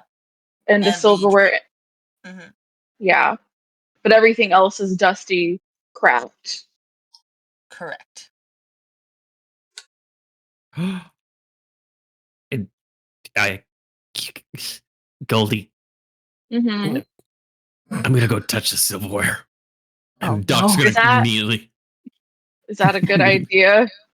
Probably not, but he's immediately gonna go in there. He's like, God. he starts picking up silverware after silverware piece. Gonna It's turning follow into as rust. quickly as possible. Melanie's also heading back into the main hall. Is it at least made out of rust that is real silver? Yeah. So this is real silver, but it's rusted. How long does it take for silver to rust? I thought A silver very didn't. long time. Yeah, I was gonna say I thought silver didn't rust. Good question. I'm gonna Google that. Same. Marcus standing just in the main hall and watching like Melanie, Goldie, and Doc just like We'll run run into back the- and forth into the dining room, to the main room, to the dining room, to the foyer. He will follow suit because he's the light. So, I found that silver does not rust, it tarnishes. I looked over my tarnished silver with its rustiness, probably from other things that have rusted and then flaked onto it. If only I So had anything- Colgate. So anything that looks pristine in a dusty house, it's probably an illusion. Okay. What do we do with that information? Be careful. Great. Well, it means that- Maybe it don't means go that- around touching everything. It's for science. And you see that he has like pulled out his knife and he's poking things with it. It's my God-given right to poke it with a stick. Okay. Just try not to get yourself killed. We have two more Of doors. course. One to the left, one to the right. No, we should have one door left open because I opened the two doors for the dining room already, and then they opened the cloakroom. So the only one that should be closed still is the one farthest to the right, the kitchen. Oh, so They're I thought that talking- was that kitchen And the area on den. the top right. Y'all You haven't have the gone to kitchen den and yet then either. yeah, we haven't gone to the den yet either. Oh, that's So- right. I keep forgetting there's one at the bottom. So Doc is going to carefully, with his pockets full of silver now, Tarnished silver. tarnished silver, still silver. It sells for We something. just raided a He's- house for silverware. Right. Sir. Silver's Children very out useful. front, children out front have lied to us. This place hasn't been touched in a very long time. And I'm sure there's a monster. I'm so sure there's a monster at this point because there's weird magic going on. Mm-hmm. And you know what that means?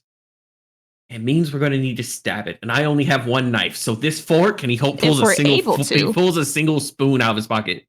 This fork, it's going to do a lot of good for me later. Puts the spoon back in his pocket. Turns around and opens the door to the kitchen. All right. So when you walk in, unlike I don't everywhere walk directly in. when you open Just- the door to the kitchen. Again, I'm reading it out of the book. Don't give me the third degree, Doc. Then work with me, God.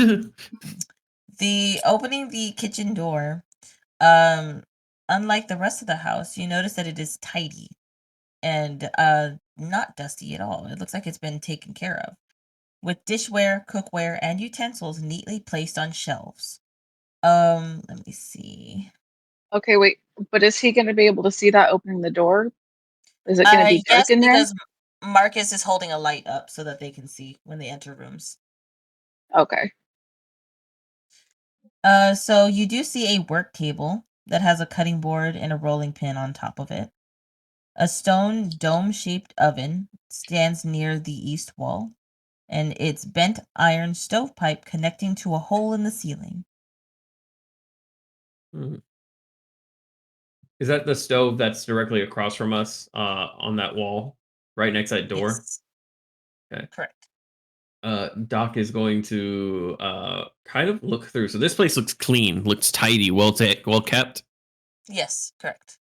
He's going to start poking things to see if they start tarnishing. Nope, everything seems pretty normal. This is almost more unsettling than if it just turned to dust before me. So nothing in this room is changing? Not as far as I can tell, he's still poking things. I will say... Oh, go ahead. I was going to ask, did the wall that Melanie looked at look pristine in any way? The one you looked at in the main hall?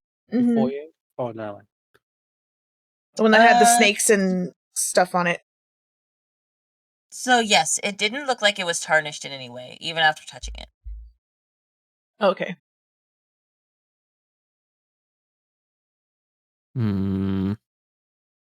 Okay. Well, you guys want to come in and take a look at the kitchen? It's very well kept. We will investigate the kitchen. Yeah, we'll investigate. So there is a pantry door, and it looks like a dumbwaiter door in this room. A dumbwaiter? Yeah, the waiters roll dumbwaiter? bum. You don't know what a dumbwaiter is? No. It's like a little mini elevator, but for your food to go up to like the higher floors. Remember the elevator that the little brother climbed into in Hill House? They probably didn't see that episode. No, but I know what you're talking about now. Yeah. Yeah, it's a door that tells you you're dumb. Well, this house does have multiple floors, and it looks like pretty much a nobleman's house. So, What's this other door? The At the pantry? Oh. Mm-hmm. I guess I'll look in the pantry door. Okay, you go into the pantry. So let me see. You do that, mortal. All right, behind the stove and to the left is a thin door leading to a well-stocked pantry. There's a ton of food in there. Is it all good? Yeah, it's fresh. Oh, I touched one of them. It's like you touch an apple, it's still an apple. Okay. Okay, and then Melanie picks it up. I wouldn't do that. Do you want to You're try contemplating. No. God, okay, look, I'm all for poking thing. It's it's my God-given right to poke something with a stick. But ingesting an unknown substance? It's an apple. It's an apple in a house where the things don't seem to be making sense. You said that everything else was under an illusion spell. But are this you area absolutely doesn't sure? seem... This area doesn't seem... But are you absolutely sure that that's also not under a spell or poisoned? Can I make an Arcana check, DM? Sure. That is an 11 plus 2, 13. It's an apple. She's just gonna bite it. You take a bite of the apple and it tastes bland. These aren't very good apples. Oh well, she's gonna start walking out. Awesome. Doc legit just takes notes at exactly bleep, bleep, bleep, 8 apple. We'll keep track of shitting for the next 2 days. Oh my God. We have one room left. Okay. So we move over to the den. The den. So you go to the den. Let's see. Wait, isn't there a little... Isn't there a little room like in the bottom, like a little door in the bottom corner? I thought that was the That's elevator. dumbwaiter. Oh, my bad. Okay. Um, in the den, this oak paneled room looks like a hunter's den. Mounted above the fireplace is a stag's head, and positioned around the outskirts of the room are 3 stuffed wolves. 2 padded chairs draped in animal furs face the hearth, with an oak table between them, supporting a cask of wine, 2 carved wooden goblets, a pipe rack, and a candelabrum. A chandelier hangs above a cloth-covered table surrounded by 4 chairs. Hmm. Is this room pristine or is it in like dusty condition like the rest of the house? This is a pristine. It looks like the only dusty part is the entrance of the rooms Okay. and the dining room. What you said? You said there are those rugs that are by that cabinet right by the They're door? stuffed wolves. Stuffed wolves. Yeah, I see that, and I immediately kind of contemplate, because if I go past here, they're going to be between me and the exit. I don't trust this shit for shit. Now, just so you know, there are 2 cabinets that stand against the walls too. You can actually see it. It's next to the wolves on the top right of the room, and then there's another cabinet to the left. Yeah, you said there was a pipe stand. Yep, That's on top of one of the cabinets, correct? correct. Which one is that? Choose one. It doesn't say. Oh, I'll go to the one that is not surrounded by the stuffed wolves. Okay.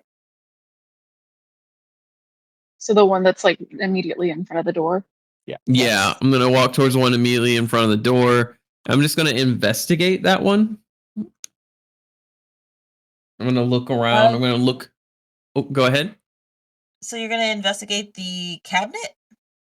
Yes. Okay. Go ahead and roll a perception check. You won't have to roll very high for this. Okay, so that's 18 plus Dr. Waco. If you got an plus 18 on the 5. die, then you pass. Okay. So Okay. essentially, you do see that there is a lock on these cabinets, specifically the one that you're standing in front of, as if it is keeping something in there. It is big enough to hold what looks like possibly weapons or possibly something valuable. So it does look like they were trying to keep something under lock and key for protection. Mm-mm. Hey, and he stops. What's up? I don't remember his name. Marcus? Marcus! He turns around, immediately turns around, and grabs you by the shoulders. You said you were a rogue, right? I mean, I do a lot of jobs around. He What? robbed me. Perfect. And he points to the cabinet. Jesus Christ. Hold the lantern. And give me a sec. He holds the lantern on the edge of his knife. Thieves' tools. Dun, dun, dun, dun. All right, roll dexterity. I'm gonna go pee while he does it. Okay. That's good.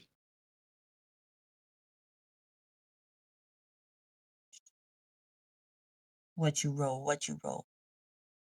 It's thieves' tools or dex? Yeah.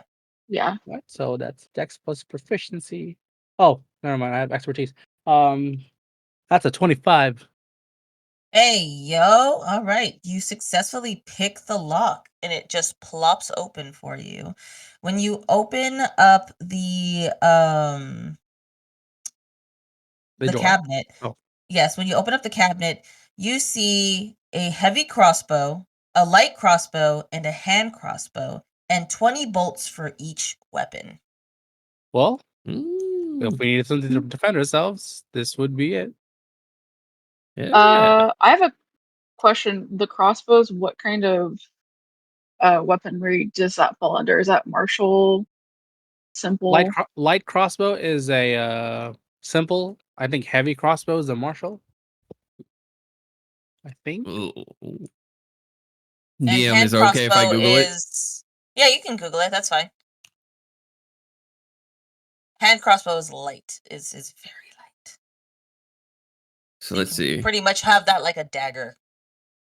Yeah, so you have the crossbow, which is Light let's cross, yeah. see. Light crossbow is simple, and then hand and heavy are martial. Yes. Okay, dope. I'm gonna take that light crossbow and 20 because well, actually, hold on. Give me just a sec. There's 20 bolts for each of the weapons, so each weapon would get 20 bolts. You'll have ammunition for each one. Okay. Yeah, I'm gonna take the simple crossbow. Okay. 20 I'm gonna bolts. go ahead and grab the heavy crossbow Okay. and the bolts. That leaves the hand crossbow. And we shall wait for Melanie. Mm.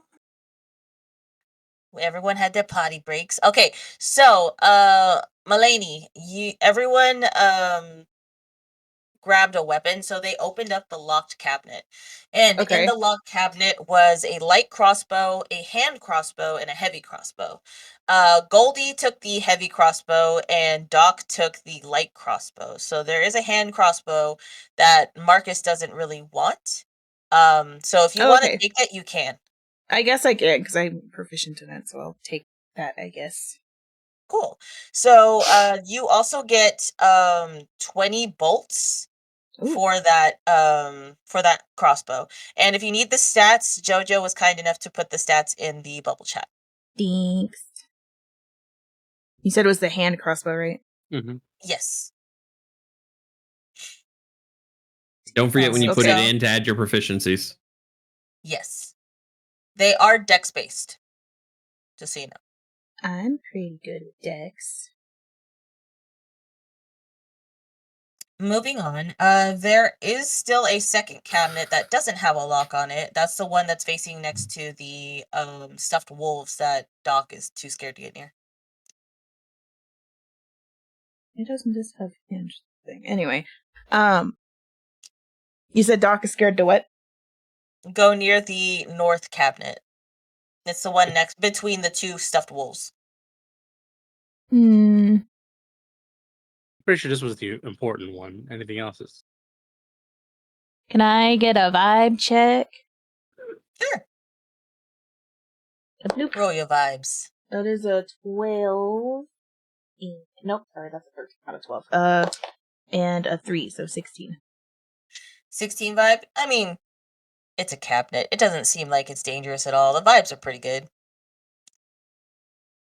Why don't you want to go near that?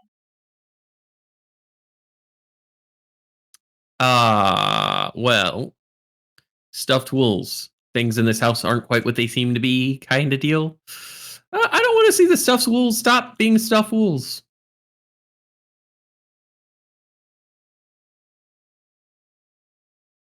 Melania's gonna slowly and cautiously kind of walk up to the cabinet while keeping an eye on the wolves. Okay. So you go up to the cabinet. Do you open it? Like, what is it? Is it just like a normal cabinet, or? It's just a normal cabinet. Yeah, I guess she'll cautiously open it. Okay, so you open up the north cabinet. It's already unlocked, and it holds a small box containing a deck of playing cards and an assortment of wine glasses. Oh. Can I look at the playing cards? Yeah, it's just a regular, like, assortment of playing cards. They don't tarnish when you pick them up. They don't rot or anything like that. So, you can take them with you if you want. They would just be a deck of cards. Yeah, I guess I'll take them. And then she's gonna... And there's nothing else in the cabinet. Can she make, like, I guess a investigation to see if there might be anything hidden? Sure, you can do an investigation check. 10 plus 2, 12. There's nothing else in this cabinet of note. And then she closes the cabinet. Well, there's nothing in there. Okay. Except for cards and some wine glasses, but... Ooh, cards. Can I see? No, they're mine. Oh, okay. Well, all right then. Oh, Fine, all we Doc. left I is have those. Oh, sorry. a deck of cards we can play later. Yes. Okay, so we can move back out into the main hallway. Are we ready to start moving upstairs then? That's all the rooms. That's all the rooms down here. So I guess we're heading back up. We're getting. Can upstairs. Melanie take a closer look at the wolves?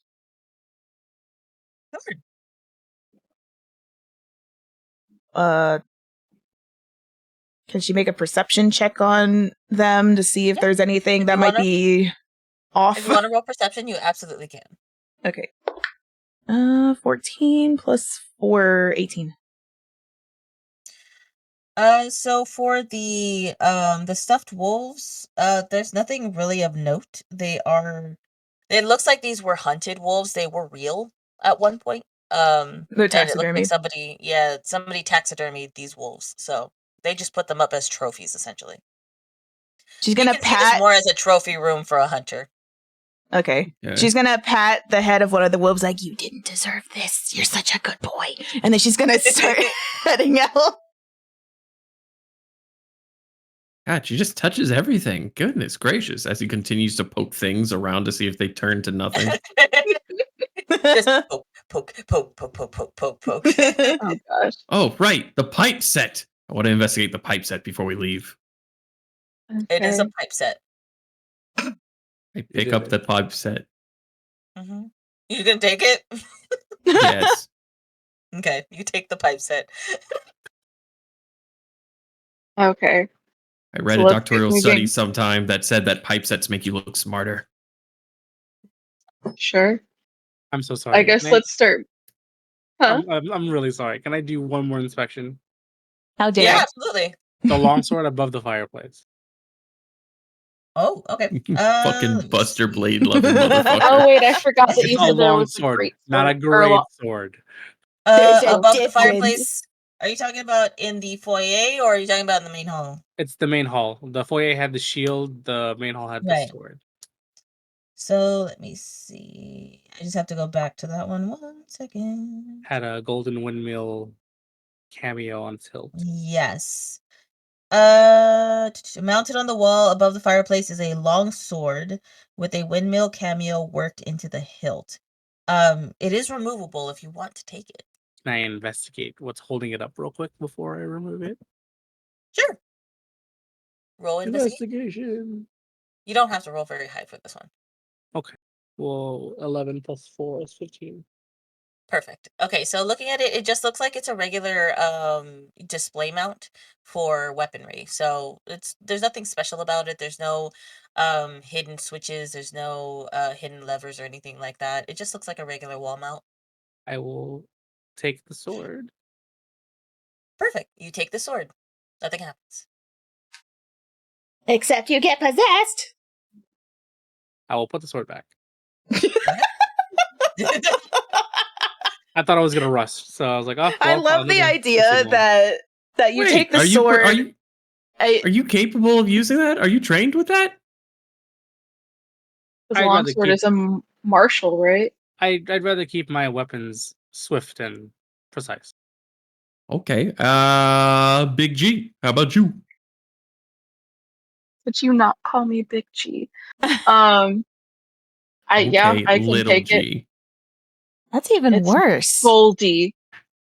It's just Goldie. Yeah, I'll take it. All right, Gold B, we got you. Anyways, I love that you keep mispronouncing it. I know, but he gets pissed when you mispronounce his name. well, I guess since I have a longsword, because the longsword is one-handed, right? Yes, but can be two-handed. Yes. Okay. then can I go and investigate the shield and see if there's anything wrong with that one? Yeah, absolutely. This is probably going to be a failure because I have like a -1 to investigation, I think. Hey, you'll never know. Could be a It's a 12. 9. You know what? I'll Mm. use my first ability as a physician. It's called Okay. medical advice. When using the help action, creature you assist adds your intelligence or wisdom modifier to the roll.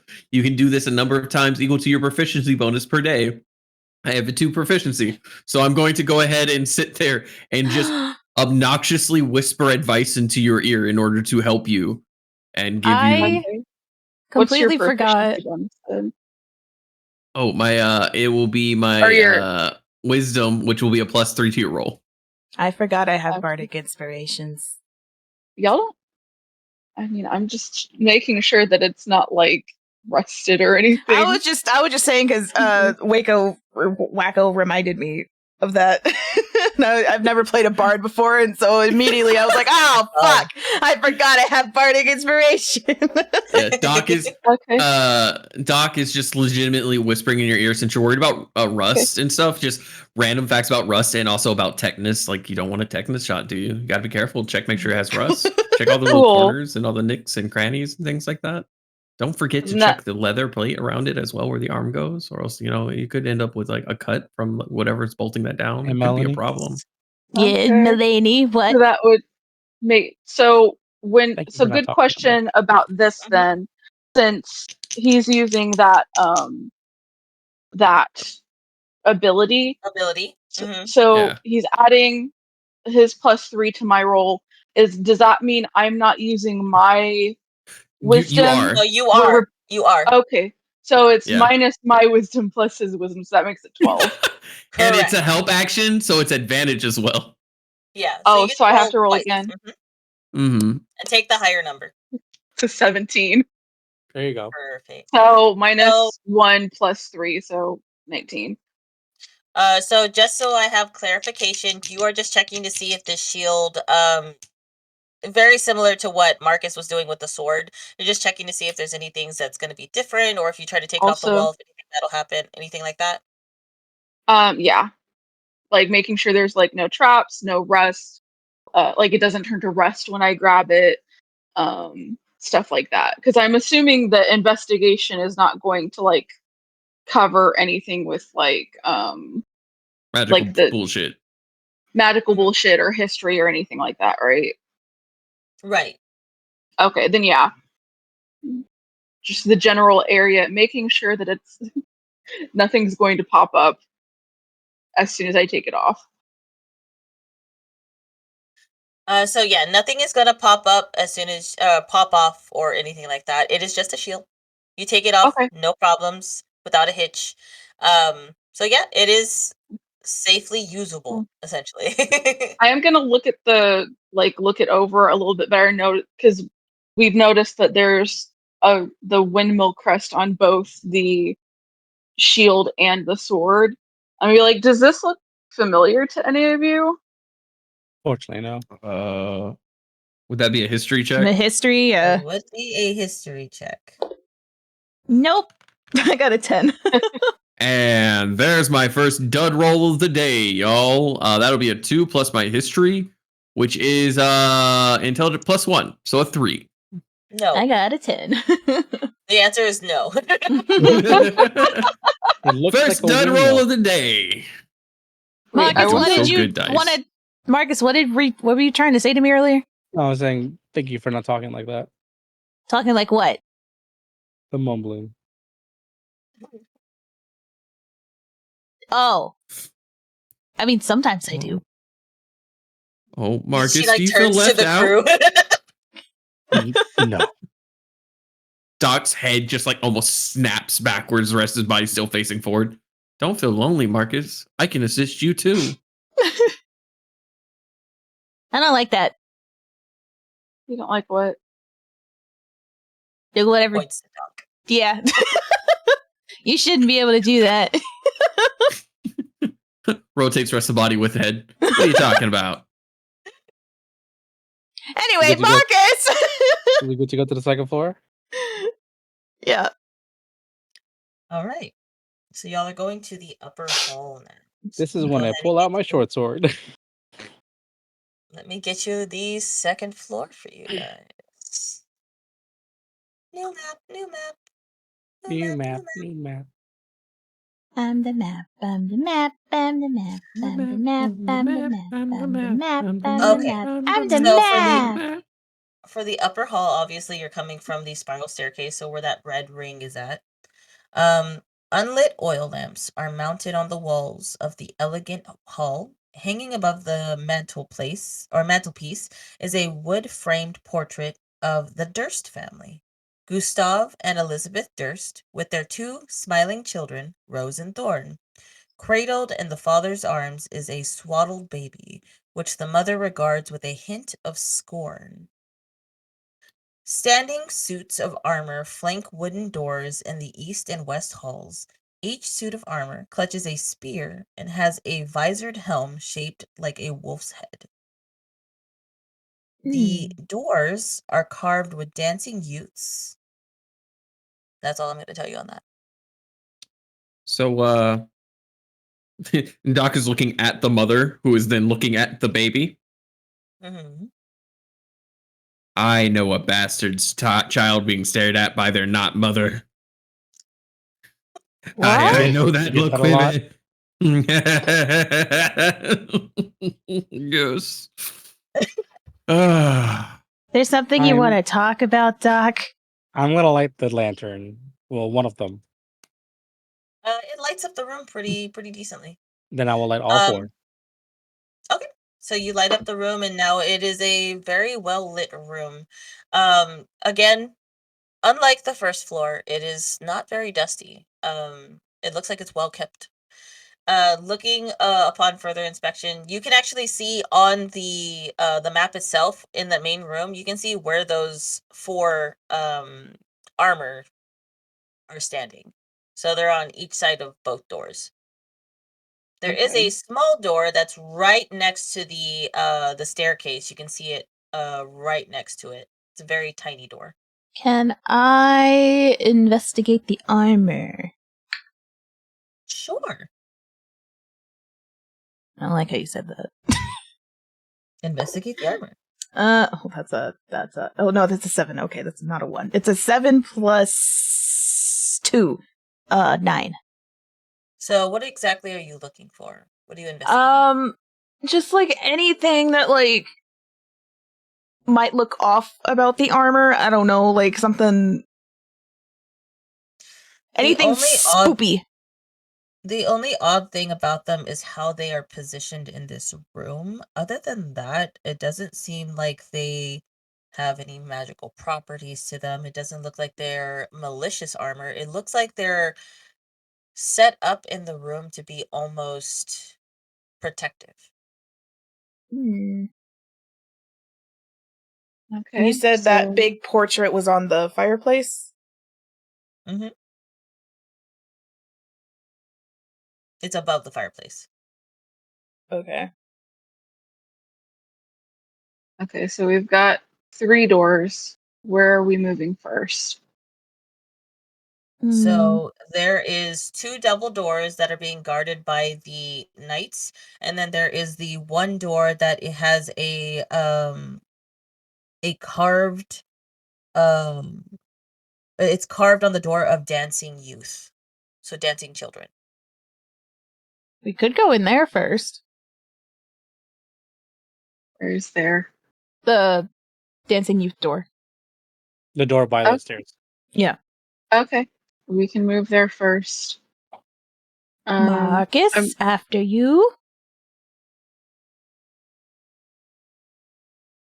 I do Marcus. like that you keep pushing the rogue to the front, Because and he's not the trap checker. not the person with all of the weapons. Because the rogue checks for traps. I check the door.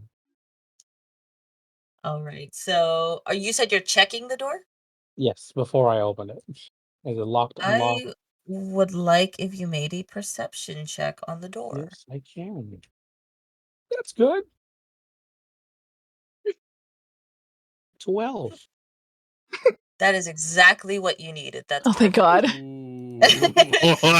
So, upon close inspection of the dancing youth, it's not dancing youth. They aren't playing. They aren't frolicking. It actually reveals that the youth are fighting off swarms of bats. Anyone else seeing this? Saying what? And he looks up and goes, "Oh, Huh. Upon pointing it out, everyone else, you do see this now. Little G."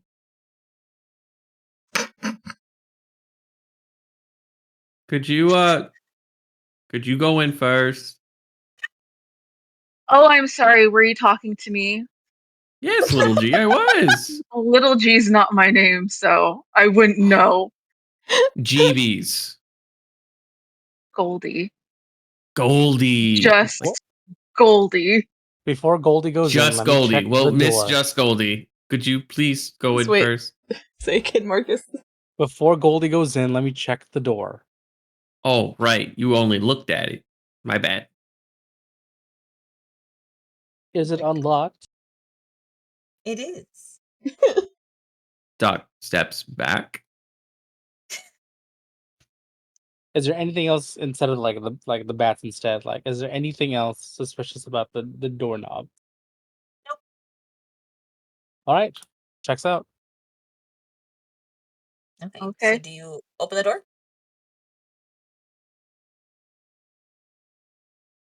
Yes. Marcus?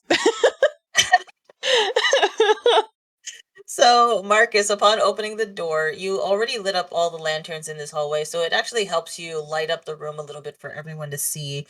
You see a servant's room. It's an undecorated bedroom, containing a pair of beds with straw-stuffed mattresses. At the foot of each bed is an empty footlocker. Tidy servants' uniforms hanging from the hooks in the adjoining closet. I'm guessing the adjoining closet is that tiny room at the bottom of the. That That's the is the dumbwaiter. dumbwaiter. Oh, okay. I And think the so one is to the left of the door is Yeah. the closet. To the left of the Okay. door is the closet. Well, it seems pretty peaceful. Just 2 beds. I Hmm. was hoping for Okay. more freaky shit. Okay. Can I walk towards the middle of the room and do a perception check to see if we're missing anything? Sure. And you're walking into the servants' room or into the upper hall area where you just came from? Into that servant's room that we just opened up. Okay. And that is on what was my perception? I'm looking at the list. So it's a 19. All right. So with the 19, you look around the entire room. You look at the dumbwaiter. You even press the button for the dumbwaiter, and you hear a ringing bell that comes down below you. You can assume that it's coming from the kitchen area. Um, Other than that, it seems like there's nothing more of note in this room. The only odd thing about it was the door, and that was it. Okay. And the lockers that are at the foot of each bed, can I tell if those are like locked or unlocked? Are they So they closed, are open? They are unlocked, so you can open them, and I'll say with your high perception, you do open them. They are empty, so there's nothing of Okay. note in there. You see a few like uniforms that were just kind of tossed in there after like a day's work or something like that. And that's something that's not cleaned. Okay. Um, but other than that, Okay. there's nothing else of note. Okay. I just wanted to make sure because I see the little dot and I wasn't sure if anything was jutting from the wall in that Right. area. But it's just a regular wall, nothing's there. Correct. Okay. Cool. I'm gonna be like, okay, we're clear, nothing's in here. We can move out. So which door are we doing next? Left or right? Hmm. Uh, I'm a little iffy about those suits of armor. Well, if there's a How door, about- I'll go right. And what are we doing about it? How about we go ahead? We try to go to the door closest to us, and Doc will point towards the door that is on the same north wall as door. the north door. And if Okay. anything goes horribly wrong, we can always go downstairs. Okay. Sure. Alright, does everyone agree to go to the north door? Yeah. Yeah. Okay. I check if it's unlocked. It is unlocked. So let me see. This is a particularly bigger room, so give me 1 second. Wiggle room.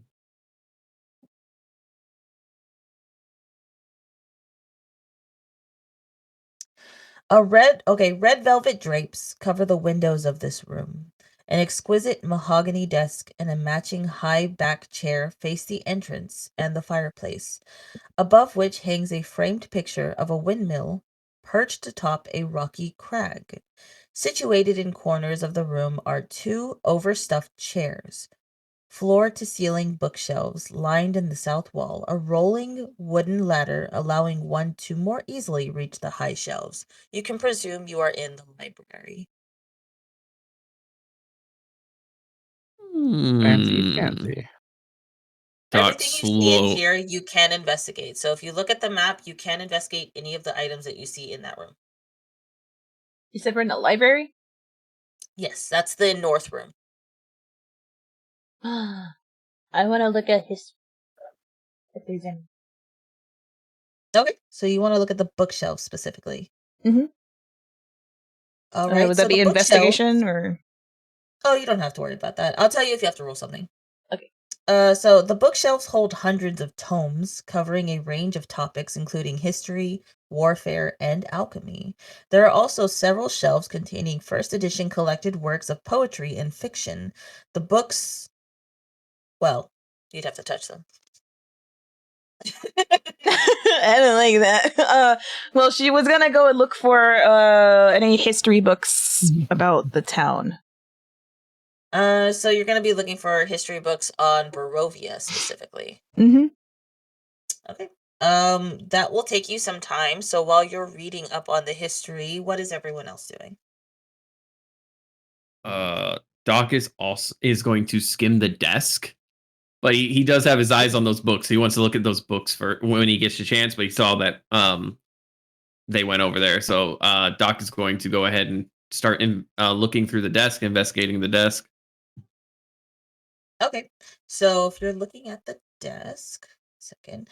So the desk has several items resting atop it: an oil lamp, a jar of ink, a quill pen, and a tinderbox. There is also a letter kit containing a red wax candle, 4 blank sheets of parchment, and a wooden seal bearing the Durst family insignia, which is a windmill. Ah, the windmill's a family insignia.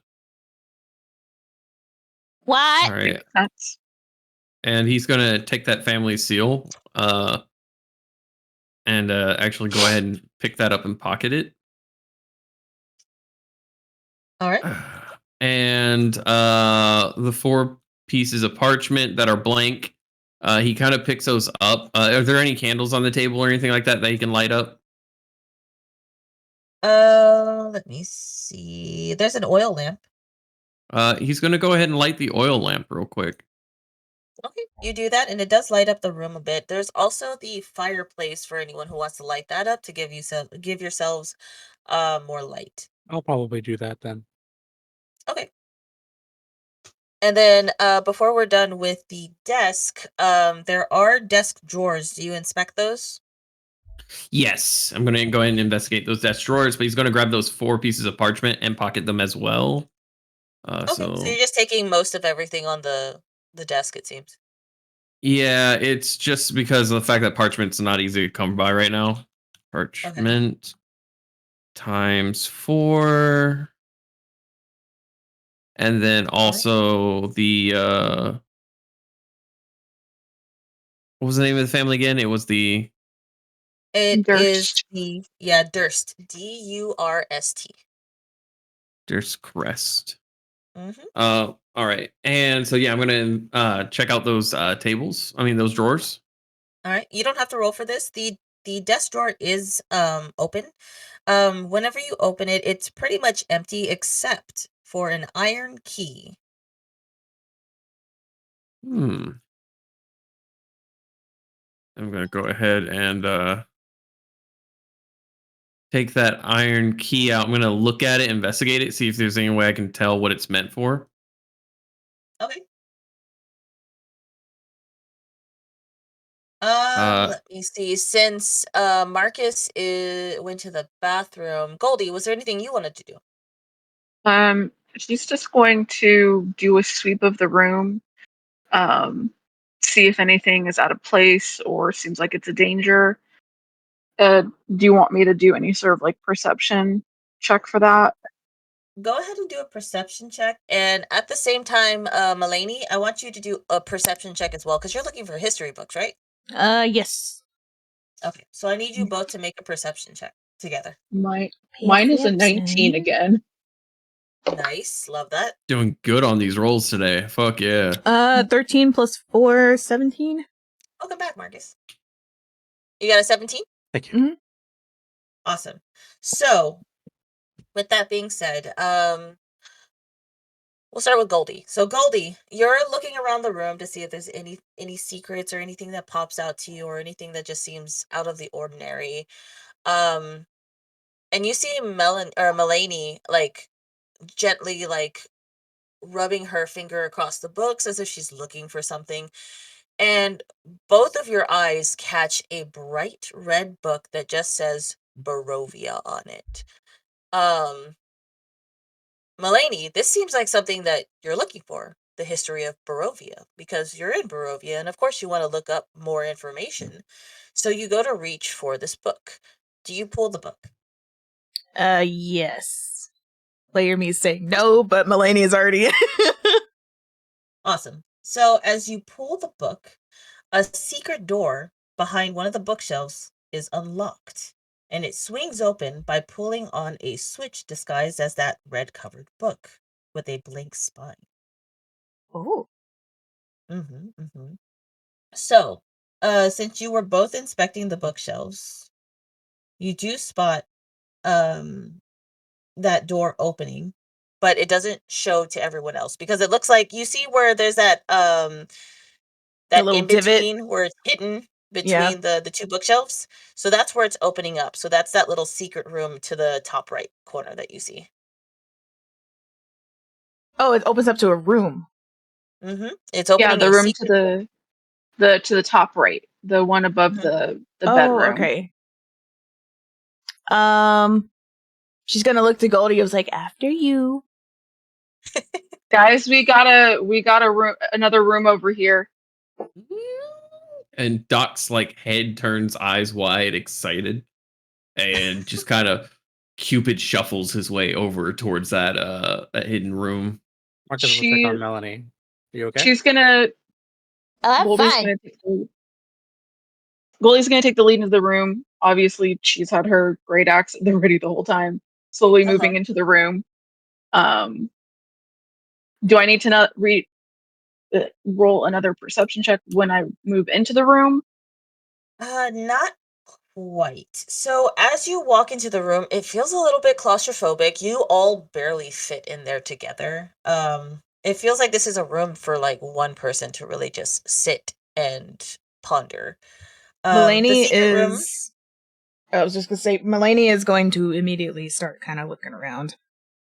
Okay. Well, I'll get to that in just a second. The secret room contains bookshelves packed with tomes describing fiend summoning rituals and the necromantic rituals of a cult called the Priests of Osibis. The rituals are bogus, which any character can really ascertain if you study the book for longer than an hour, which in this case would be Melanie. You see these books and you're like, oh, these are dumb. I've read these before. These aren't anything. Exactly. In front of you is a heavy wooden chest with clawed iron feet, and it stands against the south wall. Its lid half closed. Sticking out of the chest is a skeleton in leather armor. That's like that. Doc immediately Cupid shuffles back behind our rogue. Are you like Can just I? shuffling all the way out of the room? Basically, like, yo, that looks like a thing for the rogue, fam. Can I make an investigation on the Absolutely. the dead body and the You want to take chest? an investigation on the skeleton? Yeah. Yeah. Go for it. 12. 12? Mm-hmm. I'll give it to you. Close inspection reveals that the skeleton belonged to a human who triggered a poison dart trap. 3 darts are stuck in the dead adventurer's armor and rib cage. The dart firing mechanism inside the chest no longer functions. Marcus! You don't have to be a rogue to know that chest is obviously trapped. Yeah. Yeah, I You wanted do you need to be a rogue to confirm that it doesn't go up again. Yeah, I wanted you to double check. Please. Please. Goldie. Yeah. You are closest to the skeleton since you walked in first. Roll a passive, or actually roll a perception for me. A perception check. Oof, that's only a 6. A 6? Okay. Never mind then. Don't worry about it. If Marcus will I shuffle his can, way. Oh, good. yeah, I was gonna say Goldie can move back so Marcus can take the lead, since everyone's saying that he needs to check it out. Yeah. He's And like, Doc is going to be right behind Marcus because there's a body and you can see him physically vibrating. I'm also going to use Bardic Inspiration on Marcus. Thanks. What's that do? And I lean into his ear and I begin whispering so I can give him that +3. That's a real nasty body right there. You need to make sure you don't get that trap gun going again. Maybe if it's broken, don't fix it. Don't fix it. Just check the trap. Make sure What the is trap's, burning inspiration? Well, wait, do they stack or I'm confused? Yes. So what? Yeah. What Okay. Doc's doing is doing a help action. yes. So you get a inspiration of a D6, I think, yeah. Or is it 3D6? I don't, but I can use it anytime, right? Mm-hmm. Yes. I think so. My thing says 3D6, or is that just how many I can give out in a day? That's how many you can give out in a day. Okay. Yeah. So you've used 2, technically. No, I've only used 1. I thought you used 1. You know what? I think you took it back. Okay. No, I said then, I remembered that I had them. Oh, This is Doc's so you second have- time using his ability. Yes. So this is my second and last time for today until I have a long I rest. appreciate you.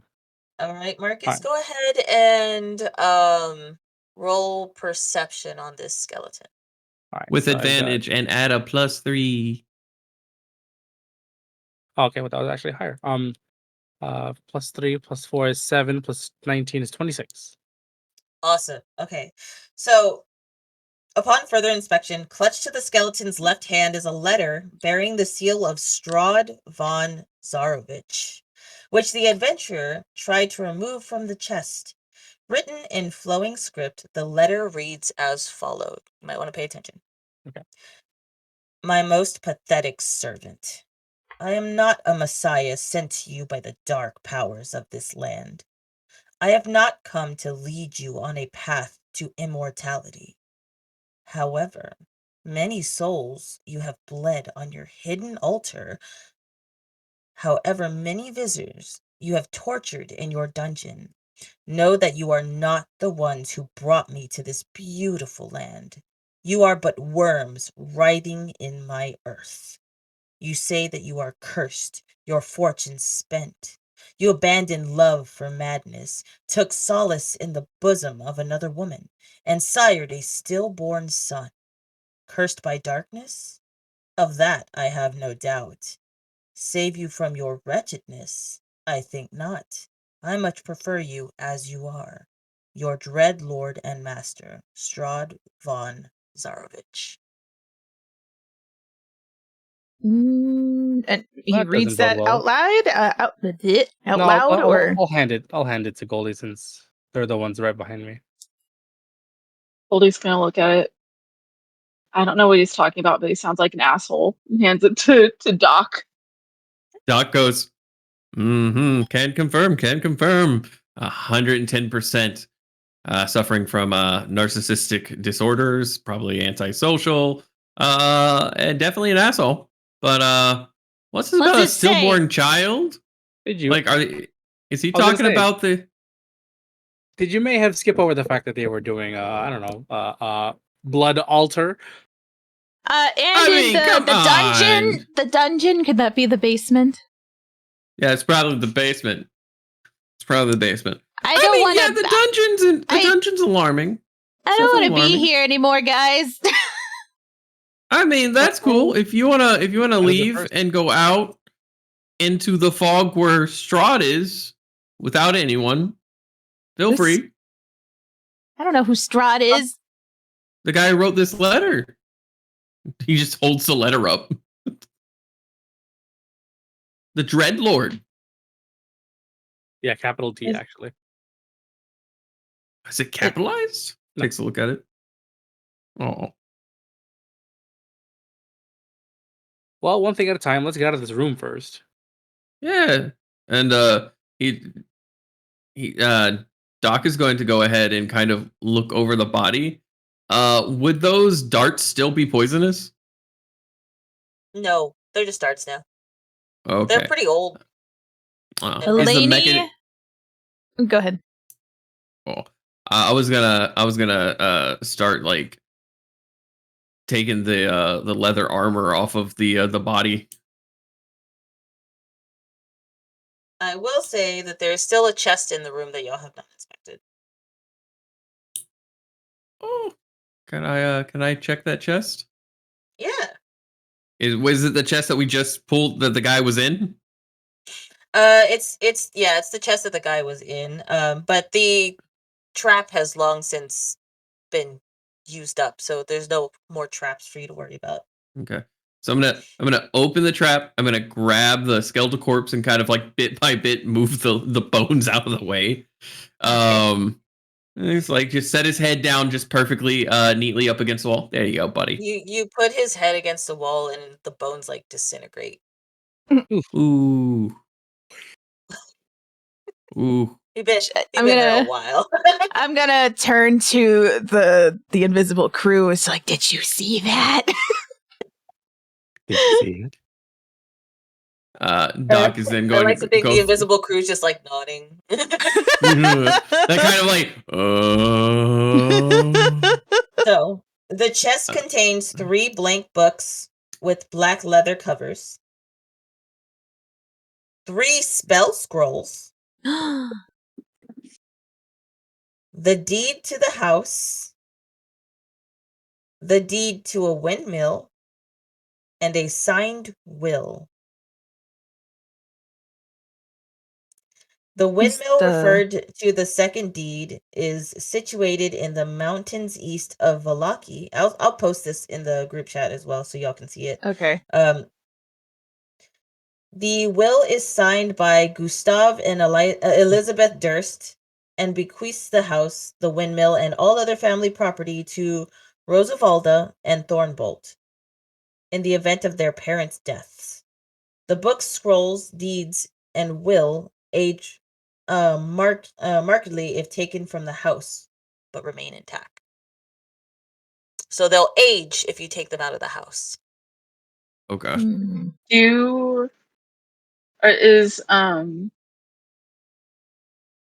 Oh god, sorry. I had a brain fart. Is the doc looking over like the documents? Yes. Like reading them out? Yeah. Can I look over his shoulder and be like, hey, does any of that have any dates on it? Oh, he's gonna start looking over like documentation, such as the 3 blank books, the deed to the windmill, and the signed will. When those might have been dated, if it shows. So there is a date, but it looks like it's been smudged with the blood of whoever was trying to get into the box. Damn body. And looks at the dust pile where the skull was. Really? Can I see that? The will? Yeah. The one with the blood Yeah, splatter sure. I on it. hand the will over, and I'm gonna real quick take a look at the 3 scrolls I found. Alrighty. I don't. So is there like no way we can see through the blood splatter or anything? No, it is dried blood on old parchment. Mm, Not without damaging the document, essentially. okay.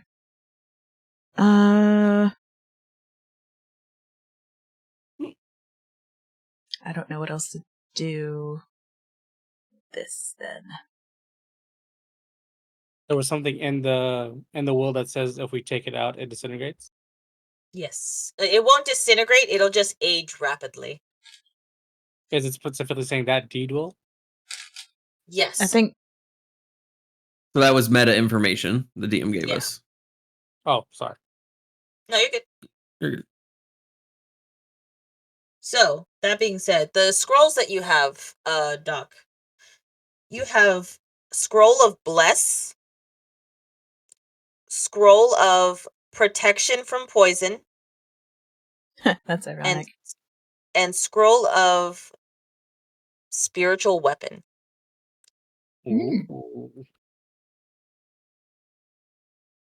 Well, that's cool looking. Super ironic. What about the books? You're blank. As They're he blank looks, books. Oh, yeah, 3 blank books. He's Are gonna you kind of sure? like hold them over the light to see like if it's like invisible ink or anything like that. No, it just looks like these might have been books that he was keeping aside to journal in, but there's nothing written in these. These were just put away in case he needed them. For metagaming worth, if you were to sell them, they're worth about 25 gold pieces each. Jesus. the books or scrolls?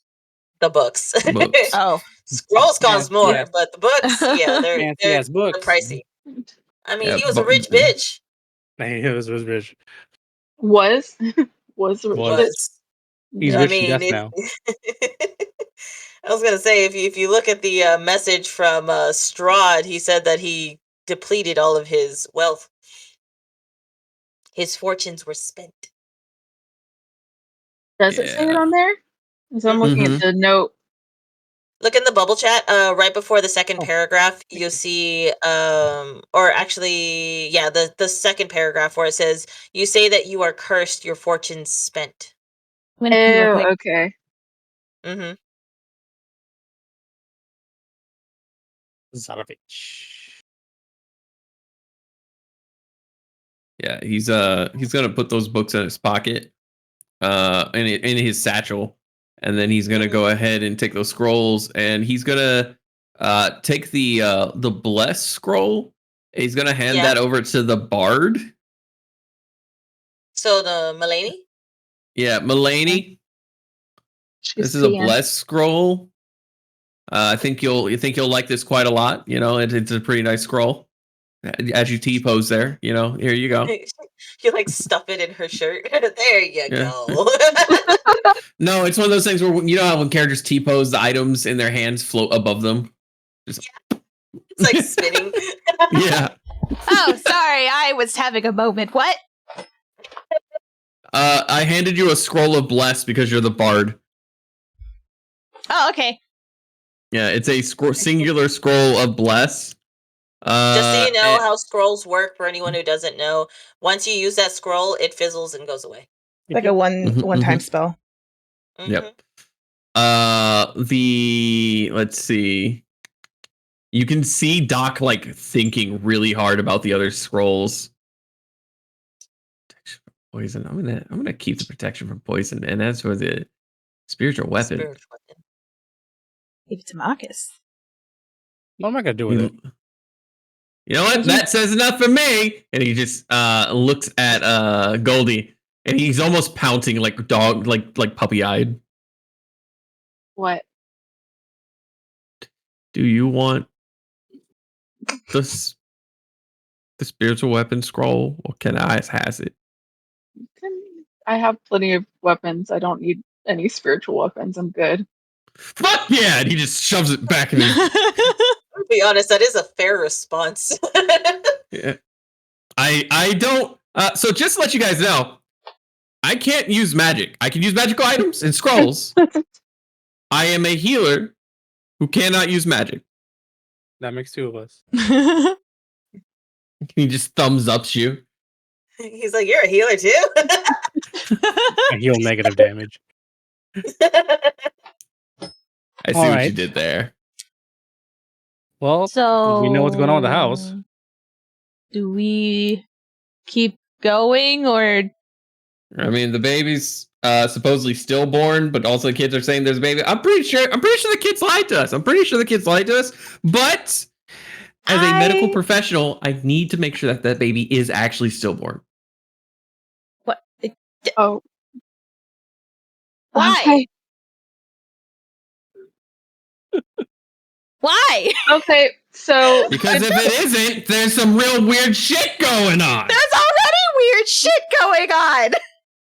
I don't know what you're talking about. He proceeds to walk out of the very cramped room everyone is standing in. He's like pushing past everyone. Excuse me. Yeah. Sorry. Excuse me. Sorry. He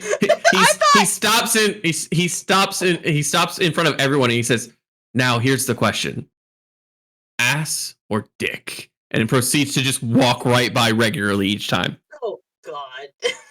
10 points to anyone who catches that movie reference.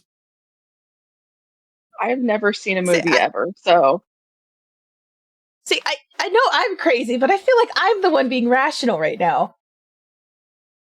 And Doc it's very whispers. weird. It's very, very weird. Doc walks by as he whispers, "You are." Well, we have our answer. I mean, I'm contractually obligated to stay with Doc, so I guess I'm at least staying. There's nothing like money and blind loyalty based on such to go ahead and create such a bonding friendship. Melanie, think Sure. about it. What would your crew like to see? She's gonna turn to the crew. It's kind of, I guess, trying to see what their vibes are. They don't, Hi, old little Timmy. they don't exist. That was rhetorical. I didn't know if DM wanted to put in some. Oh no, they're T-posing whenever they're not being directly talked to by you. What do you guys think? They shrug. Doc stands by old little Timmy and then like raises his hand as if he can touch his mouth and goes, "I would like to make sure that the baby is still, born, so that we can make sure that this house, while weird, isn't completely shit." He's He's not actually touching Timmy. Like a foot away from him. No, Yeah. his hand is just going through him, and he's just using his hand as a puppet. Also, I like how it's gone from Jimmy to Timmy, because it was definitely Jimmy It keeps earlier. going before. It keeps going back and forth. Because sworn it was Timmy. Doc like stops for a second. "What is your name?" Well, Timmy? How about we check the next room and then we can decide whether we want to leave or not. We weren't here to exterminate anything. We were just here to just check the house. Is it Frederick? Bombadil. It's Doc. Bartholomew. Yes. Let's go. Oh, okay. Oh my god, I didn't realize you took those. I have some too. And I'm this is glad that y'all Timmy ended it. now. I love that y'all kept fucking love those. it. Oh my god. Okay, I guess we can, for the crew. For the For the crew. All right. So where are y'all headed to next? Y'all are leaving the cramped room. Y'all are back in the library. Do you want to inspect the library more? Or do you want to leave? Want to inspect the library. I want to look specifically. Are there any books on medicine or any of the illnesses or sicknesses that may have gone through this town? So there's books on history, warfare, and alchemy on these bookshelves. Guess I'll have to look at alchemy. I'll start looking at the alchemy books. You pull off a book of alchemy, and the book disintegrates in your hand. Oof. Oh. Mm-mm. The knowledge was in your hand, and it's gone. I'm gonna piss on Strahd. How dare he? I'm gonna look for another book. So I have a question. Like, I know we've read the letter, and we know that it's signed by someone who's the Dreadlord, or your Dreadlord. Do any of us know who Strahd is? Is he like No. a public figure or anything like that? He knows. Huh? You are. It is unknown who this Strahd von Zarovich is. Okay. I So choose Doc to is blame just him. talking shit to someone that we don't even know. Okay. Correct. Yeah. I will I talk was shit to just people I know clarifying. just as much as I talk shit to people I don't know. Okay. I just clarifying. Okay, You know, so I guess we can go into the other room. okay, So you so want we're to go moving. into the south door now. Yeah. Yes. Okay. So, I assume, who's going first, and what's the order of everything, so I can keep track. I am always behind Marcus. All right. I am And I always will checking be- the door. Okay. It is unlocked. The door is fine. There's no ornate, decorations on the door specifically. You open the door. I assume you don't step in right away, that you're just looking in, correct? Yes. Okay. So upon opening the door, your light shines on gossamer drapes covering the windows of this elegantly appointed hall, which has a brass-plated chandelier hanging from the ceiling. Upholstered chairs line the walls, and stained glass wall hangings depict beautiful men, women, and children singing and playing instruments. A harpsichord with a bench rests in the northwest corner, near the fireplace. Near the fireplace is a large standing harp, alabaster figurines, alabaster figurines of well-dressed dancers adorn the mantelpiece. Piece. Close inspection of them will reveal something, but you have to look a little closer. Okay. Doc. All right. What? So we're moving into the room. If you Yeah. want to. Doc is gonna walk in. And he actually sees the piano. He's gonna kind of like just slowly walk over to the piano out of curiosity. Okay. Melanie sees the harp. She's like, oh, and she kind of goes over to the harp, like really excited. You go over to the harp, and it's a very nice, well put together harp. And it's tuned if you play it. She's going to Marcus start will, kind of plucking the strings a bit. light the fireplace. Okay. When you light the fireplace, Goldie, where are you standing? She would have moved to the center of the room, to try to do like a sweep like she usually does. Okay, so looking around the room and everything like that. Mhm. I want you to roll a perception check for me. Okay. Oh, fuck. Well, while she's looking around, Got it. Melanie is like lightly plucking the tune of the Wii Shop channel on the harp. The Wii Shop? Boop, boop, boop, boop, boop, boop, boop, boop. So that is a 21. Let's go. Oh, nice. Okay, so upon closer inspection of the well-dressed dancers, you see that the carvings show that the well-dressed dancers are actually skeletons dancing among the firelight. Well, this It is fucking also creepy. It seems that whenever you look at something, whether it's carved or not, it takes usually a second glance. And this is something that's a realization for you, Goldie. It's taking second glances for you to see something for what it really is. This house seems like a house of trickery, and you're not entirely sure where or why. I don't like that. What? Come look at you said it was a mural, right?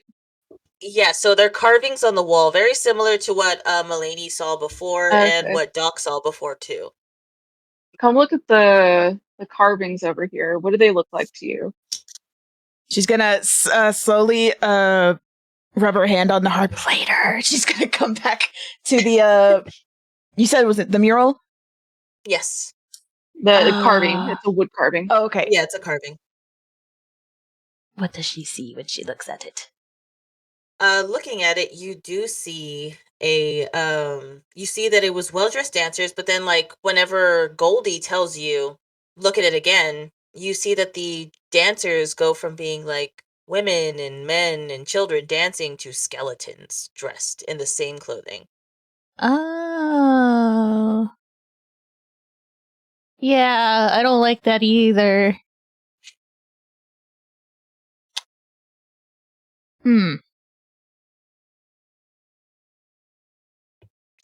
I don't have enough understanding of this magic stuff to know why it would be doing that. I just know I don't like it. Probably the same type of illusion stuff that we had downstairs, maybe. Mm. This house is full of tricks. I don't like it. Yeah. Is there anything else we perceive in the room, or is that the only thing that was changing? Let me double check. No, that was the only thing. Okay. And the only thing it changes to is skeletons that are now dancing instead of people. Yes, it looks like there's a lot of things that are changing from life to death. That's what you can gather, Goldie. Mm. Ominous. Okay. And I'm gonna point what we saw out to Doc and oh my god, Marcus. Marcus. my brain for a second I was like, I was just gonna call you JoJo. I'm not here. Please don't put me there. Don't perceive me. I perceive you! Melanie can see actual JoJo. Marcus, why are you being puppeted by this man over here? And why am I being puppeted? What is going on? Okay, Then so there's yeah, Doc I'm as gonna an actual puppet, just like flailing around. Hey, Doc, I think your god is a sock puppet. Sure am. Doc? Oh no, Doc is dead. Doc is dead. I'm here. Sorry, I legitimately zoned out. Oh, You're good. it's okay. Melanie so had a sorry. moment. No, you're good. Anyway, What did I okay. miss? So Goldie perceived a wall carving that goes from dancers and turns into skeletons. When you look at it a second time, she's going to relay that information to you and Marcus.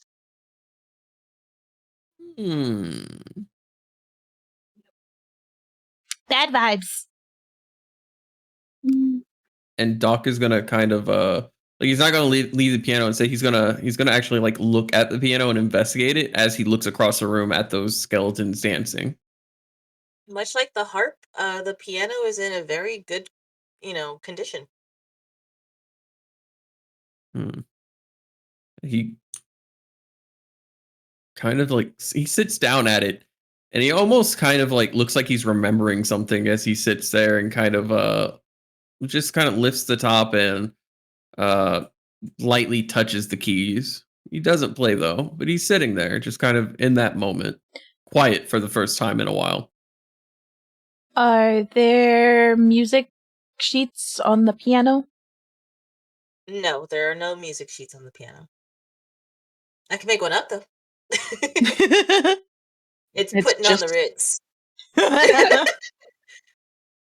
It's actually that song that the skeletons dance to in that old cartoon. I don't remember what the song was. Spooky, scary skeletons. No, not that one. That No, no. that was old classic. He's gonna close it gently, and then pull out his dagger, and just carve his name into the top of the closed part of the where the keys were. Ruined. Perfectly ruined. Doc, you want to explain what you're doing? What you doing there? I hate pianos. And he walks away. Okay. Is there anything in here that looks interesting to look at or fumble with? I think that's probably it. Yeah, because I asked Beck if there was anything else I could perceive. 3rd floor? Yeah, let's go to the 3rd floor. Okay. 3rd floor I guess is. we're moving to the 3rd floor then. All right. So let me post 3rd floor under Canon Timmy. Beacon. Beep, boop. So just take a look in it. Get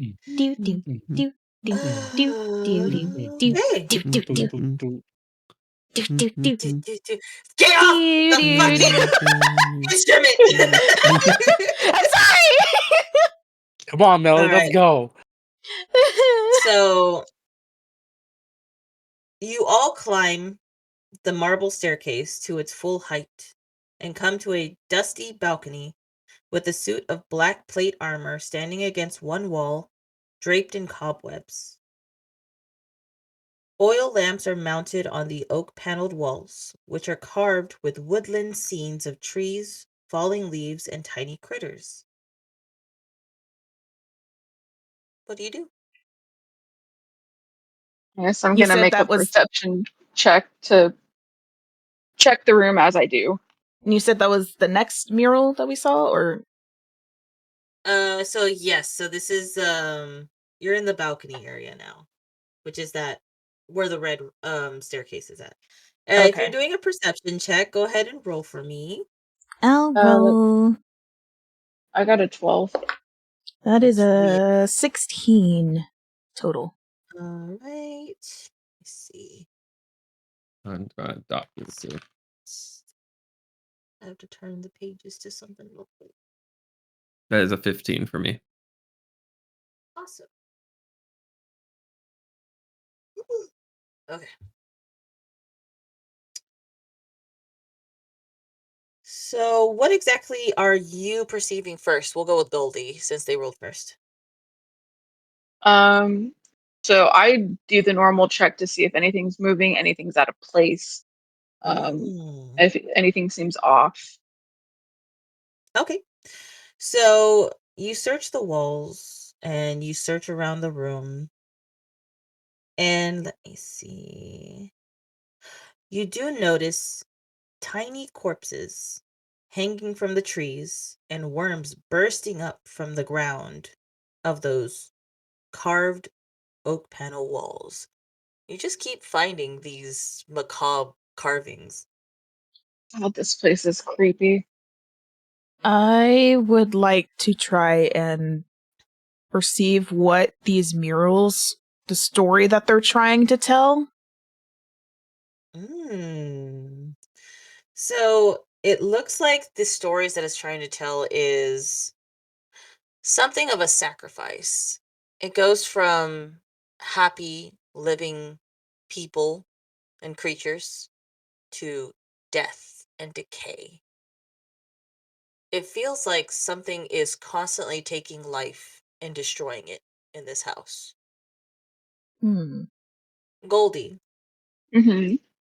since you are also inspecting the rest of the room, you do find a secret door in the west wall. Okay. The west wall where the suit of armor is. So, let's see, no. Because west is left. Yes. Yes, so it'll be where the suit of armor is. Okay. So is it like next to or behind the suit of armor? It is, let me pull it up 1 second. I think the west is actually what we would So call south. actually, Yeah, west is actually our south, because they're using the armor as a north marker. So it would Oh. actually be to the left of the staircase if you were to come up To the the staircase. left. Yeah, so Okay, so we've been doing this backwards the whole time because the staircase is in the same place on the second floor. Right. It's really we're going by like north, never eat soggy waffles kind of thing, but just assume like it's south. So in the book it says it's a certain way, but we'll say it's the south wall essentially. To make Okay, it so the less south confusing. wall. Mhm. Okay. Okay. The bottom wall. So I'm guessing that's where that weird little blocked off room is. Correct, yes.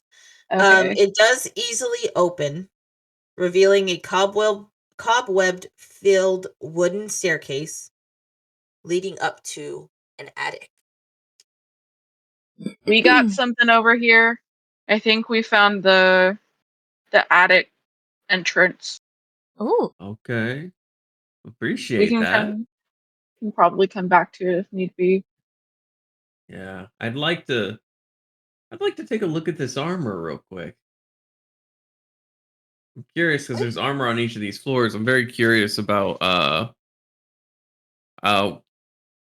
anything that sticks out about this armor. Does it appear to be just regular armor, or is there anything off about it? Well, just from where you're standing, it just looks like black armor.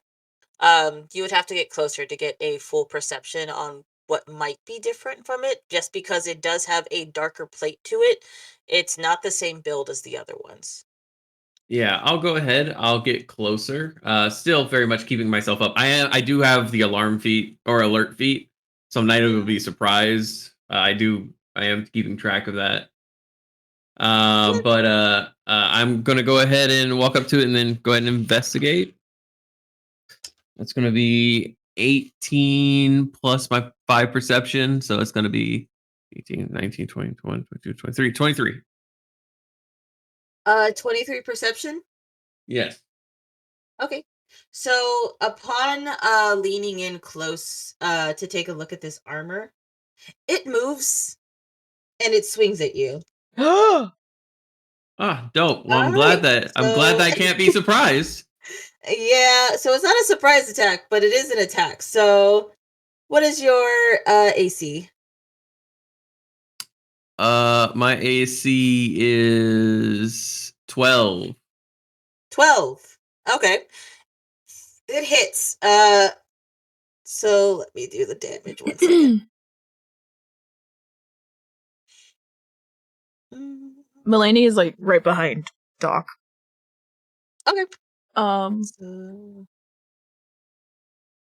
So that is going to be a 7 on its first hit, and it does multi-attack, so it's going to attack you twice.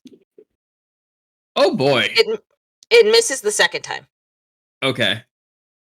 Y'all. and So essentially, what you see Doc leaning in, like hand on chin, squinting at the armor to see if anything's different, and you suddenly see the armor's arm go up and swing down on Doc's back, essentially hitting them down. They're not prone, but they do take a knee for a moment, and you see it go to swing again, but because Doc went down, it swung above their head.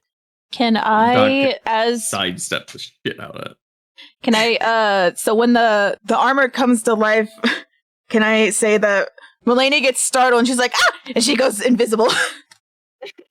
Yeah, that's fine. So that's your reaction, essentially. So you can't use Yeah. a reaction whenever it's your turn. Everyone roll for initiative. Fun. That's just a D20 plus my initiative bonus, right? Yeah. Correct. Okay. Mine is a 12. 17. Let's see. I'll just That's put it gonna in the bubble be- chat. Please do. Oh, yeah. 13, 14, 15, 16, 17, 18, 19, 20. A dirty 20. That's not the 17, bubble a chat. 12, a 20. And 21. Okay, so it's gonna go.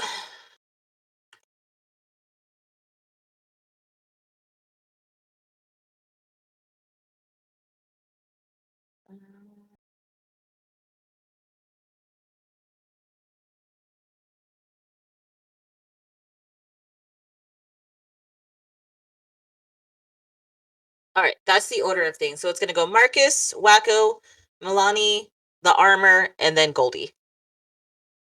Okay. Okay. So top of the round, Marcus, your go. Okay. I want to try to basically. I'll take the armor and just say, Melanie, if you're still here, stay hidden. Okay. With my short All right. sword. Your short sword. My short sword.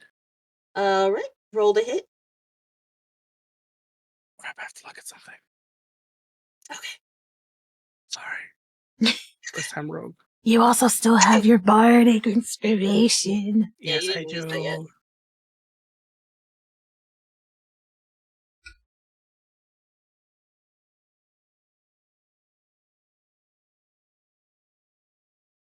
Okay. I'm just gonna swing. That's good. 21. 21? Yeah. 21. 21. Yep, that hits.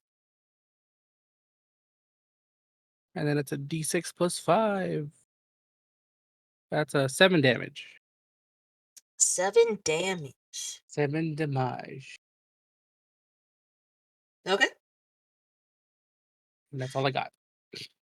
All right, next is Waco. Waco sits there, like back scarred from the back end of the blade coming down, like the back end of like the hilt of the blade coming down on him, and he looks at it, and he kills his head. He's like, "Rude, rude! I'm the healer. Fucking him!" And he'll proceed to like immediately pop a potion. And he's gonna knock that back, and it's just a regular potion of healing. Okay. So I'm gonna reduce that to 1, and then a regular potion of healing is D8, the 2d4 plus 2, I think. Let me look it up real quick. So yeah, I don't know it off the top of my head. Yeah. Is it just regular potion of healing? Yeah. 2d4 plus 2. Beep, beep, beep, beep, beep, beep. He's correct. Sorry. 3, 4, 5, 6, 7. I'm back to full health. Shit. Yeah. For future reference, anyone who needs it. Yeah. All right. So that was my bonus action. And let's see.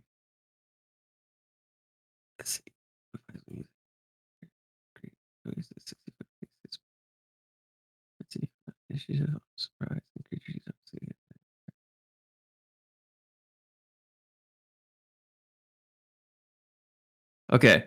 With that, he's gonna go ahead and the crossbow, the light crossbow, the range for that is like The range for a light crossbow? 80, Yeah. 320. Yeah, 80 to 320 feet. Okay, so I'm far too close. I have to be at disadvantage to You're- shoot that. In As order long for as you're him not to in attack melee, you, actually. you had to be 5 feet away from him whenever he Mhm. first initially attacked. So you are currently right in front of him. Yeah. I'm not gonna leave his area. I'm just gonna sidestep so that other people can get to him. Okay, so and you're not I'm leaving his area of attack. No. Dear Okay. God, Oh, no. Can I have a question. Yes. I know I haven't done D&D in a long time. I've only been doing BG3 for a while. You're Does fine. the base D&D have like a disengage like Yes. the game does? Okay, so you can, as an action, disengage and Yes. move away Correct. from Yes. without getting their attack. Correct. Yes. Okay. Was that not? Okay. Normally it's just something that like it's per class. I think that some classes I was gonna can do say. that, but I don't mind if y'all just specifically state that. However, there will be certain circumstances where that is not the case. So I would say Okay. stick to if you are able to do it, like if it's in your character sheet and everything like that. But if Mhm. there's certain people who just can't do it, they can't I just say I disengage. You know. Can I? I believe that it's classes make it a bonus action, but it is a regular action Yeah. to disengage. Yeah. That's what I Okay. was gonna So say. yeah, I used my bonus action to knock a potion back. I am 110% going to use my action. I am fine with that. I am not I'm not a smacky kind of guy. Yeah. Yeah, so I'm gonna 110% disengage and just kind of on behind everyone else. I'm gonna right, Zoidberg my way behind the Alright. 2 heavy hitters. Okay, so Um, you're gonna move behind me over near that door to the attic. Yes. Okay. And that is that was my bonus action, and that was my actual action. Yeah. Yeah. Is the reaction separate from that, or is the reaction a bonus action? Reactions are typically Reactions are when different. it's not your turn. Yeah. Okay. It has to be So something whenever it's not on your player's turn. okay, then I am vibing where I'm at. Okay.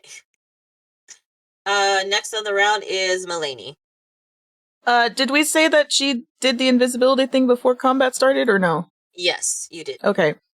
So yeah, she's going to, I guess, we'll say she's in front of the staircase. I guess she'll take a step over to the next square. Let's see. And she's going to cast Bane on the armor. Okay. Tell me what Bane does. Up to 3 characters of your choice that you can see within range must make charisma saves. Whenever the target fails, Whenever a target fails the saving throw, makes an attack roll or saving throw before the spell ends, the target must roll a d4 and subtract the number rolled from the attack or the saving throw. Okay, is that what type of spell is that? What type of spell? Yeah, is like a charm? Is it a Enchantment is the school. The school? Okay, that's fine then. Oh, I have a question about combat again. For stuff like invisibility, does that stay on is that like a Oh no, that dissipates once she casts the spell. Yeah, it's a Okay. concentration spell. Okay, so as soon as she does another spell, that goes away. Correct, yes. Okay, If and it's a that's the concentration same. spell, that's typically what it does. Yeah, and Okay. since Bane is also a concentration spell, it will automatically dissipate anyway. Okay, and so I know there's stuff like potions and spells of or scrolls of invisibility. If you're like a non-magic user, and does it dissipate as soon as you like make an attack or like take an action?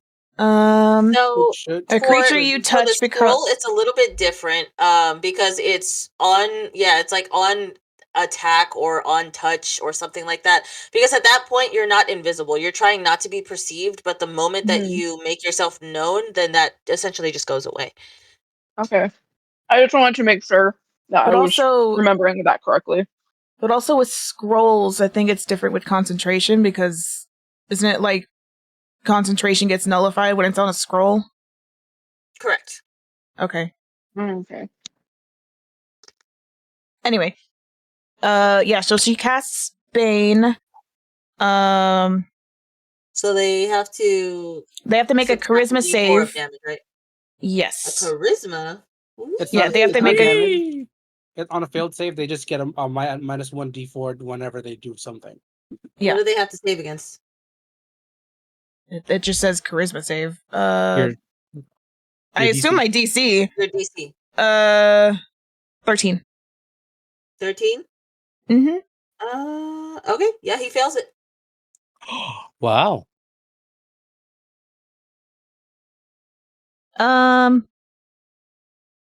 Yeah, I guess that's my turn. Level 1, baby. Yeah. All right, it's the armor's turn. Where is everyone positioned? I am I am right in on front of it. the, You're right in front of it. Okay, and I'm on the square to the left of it. and then Goldie, where are you at? Sorry, I have chicken sandwich. Or, You're excuse good. me, not the left, the right. Like, you know where the staircase is? I took a step from there. Oh, okay. I was over near the door. That Hidden hidden door. door. Okay, so But I'm just like for turned to clarification, face. I'm yeah. like turned to face it now, obviously. Okay. So But yeah, Melanie, and then north. Wacko's behind me. Okay, Yep, so yep. Melanie is north. Marcus is directly in front of it. Goldie and Dr. Waco are south, correct? Yeah. Okay, Yes. cool. Just wanted to make sure. With me, So he's gonna go ahead and swing at Marcus since Marcus is direct. 1d4. Help me. What is your AC? 14. 14. All right. So he swings once and he misses. All right, and then here's the second attack because he gets multi-attack. That one hits. Oh.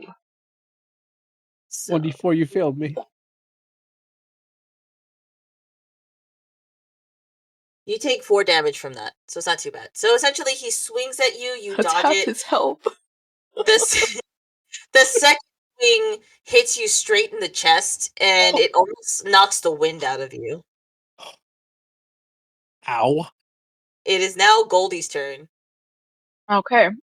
So on my bonus action, I'm gonna rage. She's pissed Yay. that her client already got hit. Yeah. And then I am going to move up to attack with my great axe, which she has had in hand the whole time. She was Okay. ready. I was like, which one is a 1d12?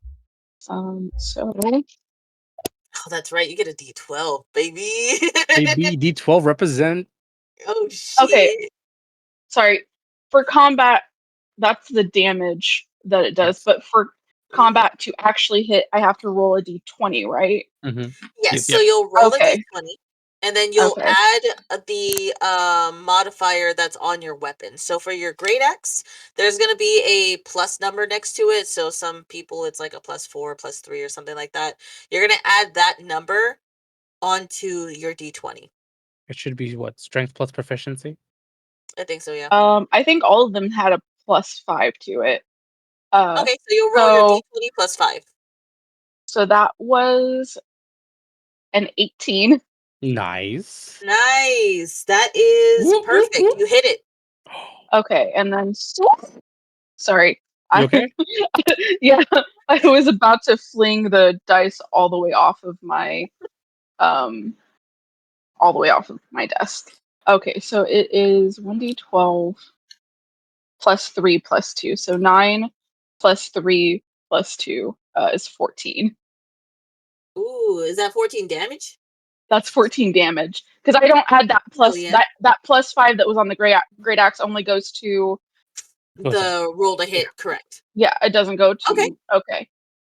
So The yes, armor then is looking kind of scuffed now. okay. And then we're here. That's where I'm at.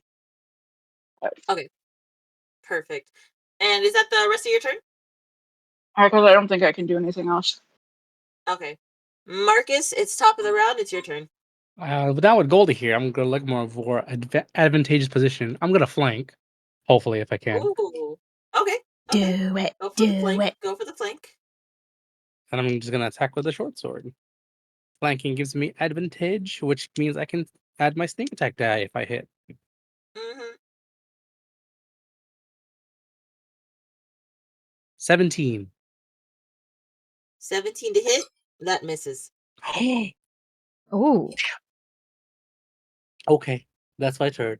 The wind got knocked out of you so bad you went to swing and you almost hit it. You hear like a shink of it just barely touching the armor. Damn. That's my turn. Waco, your turn. Oh, hey, I have a question. My brain has already forgotten. What did the Bane spell do again to the armor? It basically gives it disadvantage anytime it attacks or does saves, I think. Okay. It gives it a minus Yeah, 1d4. attacks or saves, yeah. A 1d4,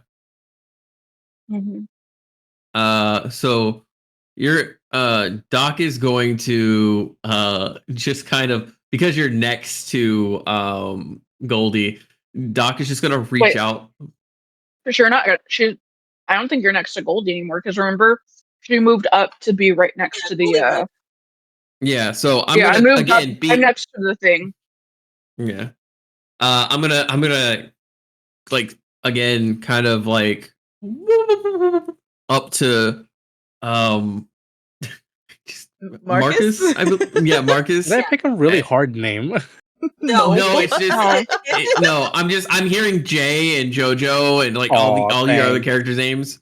So I put my hand on Marcus and I'm like, you'll get him next time, bud. And I just hold up a thumbs up, and that allows me to use rally. Using an action, creatures of your choice within 60-foot radius can spend and roll a number of their unspent hit dice equal to your wisdom modifier to regain hit points equal to the roll plus your proficiency bonus. Basically, let's go. You get a free heal. So what it is my wisdom. So you can roll a number of how many hit dice do you have right now? I'm level 1, so 1. Okay, and you roll your hit dice, and then you're gonna add my proficiency to it. So right now or on my turn? Right now. So this is me essentially healing you by like being like, it's okay, buddy. It's okay, buddy. He's giving you a nice little healing pat on the back. Yeah. I got 4 health back. I'm back to full health. Yeah, plus my so you rolled a 4, then you'll add a +2. Let's see. No, it's 2 plus 2. Oh, it's 2 plus 2. Okay. That's okay. That's full health. Yeah, that's full health. But that is your hit dice for the day. So like I can basically, if you had more, like if we had more, because it's also based on like my wisdom. So as many of your hit dice equivalent to my wisdom. So at most you could have done 3. Yeah, it's like it's a forced short rest. Yeah. So essentially, I tap you on the shoulder, I give you the thumbs up, and you're like, "Oh, I feel so much better." You don't notice that I just like, while I tapped you on the shoulder, stuck you with a syringe. It was like of adrenaline. It was like not a dirty syringe. Yeah. We playing Silent Hill now. Just like, it'll be okay, buddy. Silently stabs you with the syringe to heal you. It could be the Ethan Winters effect, where he just pours an unknown liquid onto your hand and it magically heals up all of your wounds. Oh, you know what? Yeah, he's in the boxing corner. You know, he just got hit really bad. Hey! It throws water on his face. Come on, man! Come on! You can do it! You can do it!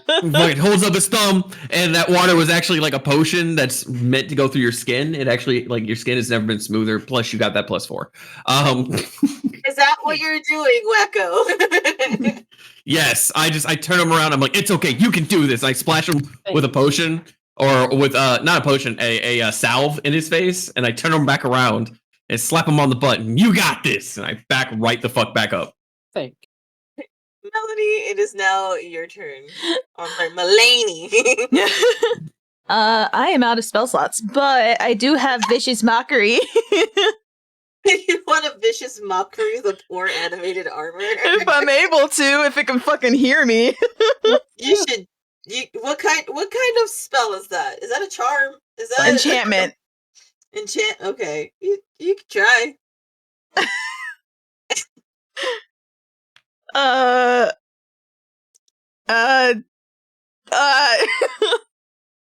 Your mom.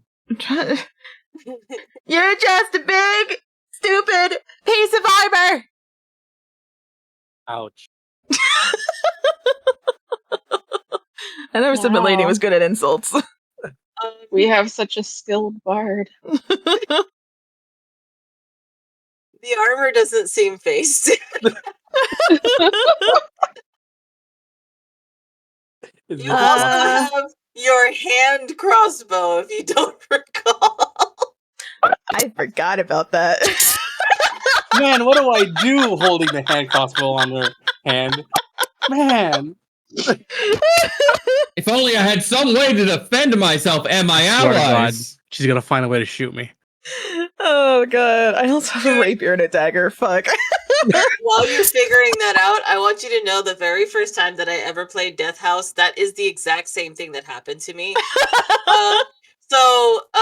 Small child was playing with us, and they were behind me, and they're like, "I've got this. I'll protect you." But we were teaching them how to play D&D, so I was Morphe was like, "No, wait," and I'm like, "No. They have to learn. They must learn. They have to learn that positioning matters." No way, And they're little like- German boy. So they shot their crossbow, and sure enough, they rolled low, and so they shot the crossbow straight through the back of my shoulder, and I'm like, Oh my god. and they're like, "Oh my god, I'm so sorry." And then they wanted to pull it out. Yeah, and I was like, "Which way are you pulling it out?" They're like, "I'll just pull it out the way that it came in," and I'm like, "Oh."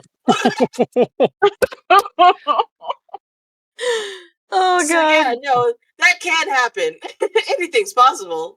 There was a whole additional 12 damage done, and it had nothing to do with Just the from monster. my own party member. Anyway. Let's see. Okay, so a hand is one. I'll use the hand crossbow, I guess. D6 piercing. And you said I needed to add my dex? Yes. Is that when I'm rolling to hit, or? Yeah, rolling to hit, you add your dex. Okay. Are you proficient in your hand crossbow? Yeah, I have proficiency in the hand one. So wait, so is Vicious Mockery a bonus action? No, it's not. You're right. Yeah, I used my. You can't use your hand crossbow. Yeah, so never mind. I used up my turn. You have it. You know what? You can. I'll give you this. You use your bonus action to ready your hand crossbow for the next round. Yeah, that works. Okay. So now Oh, it is the armor's turn. Would you say that they were aiming? No, they're readying it. Okay. Well, I tried. Anyway, so the armor is going to swing down at Goldie because they are directly in front of them. Let me go. I do want to mention that I have resistance to bludgeoning, piercing, and slashing. Yes, you do. That is perfectly fine. What is your AC? 14. 14. All right. Their first attack misses. Mm-hmm. Ooh, but their second attack does not.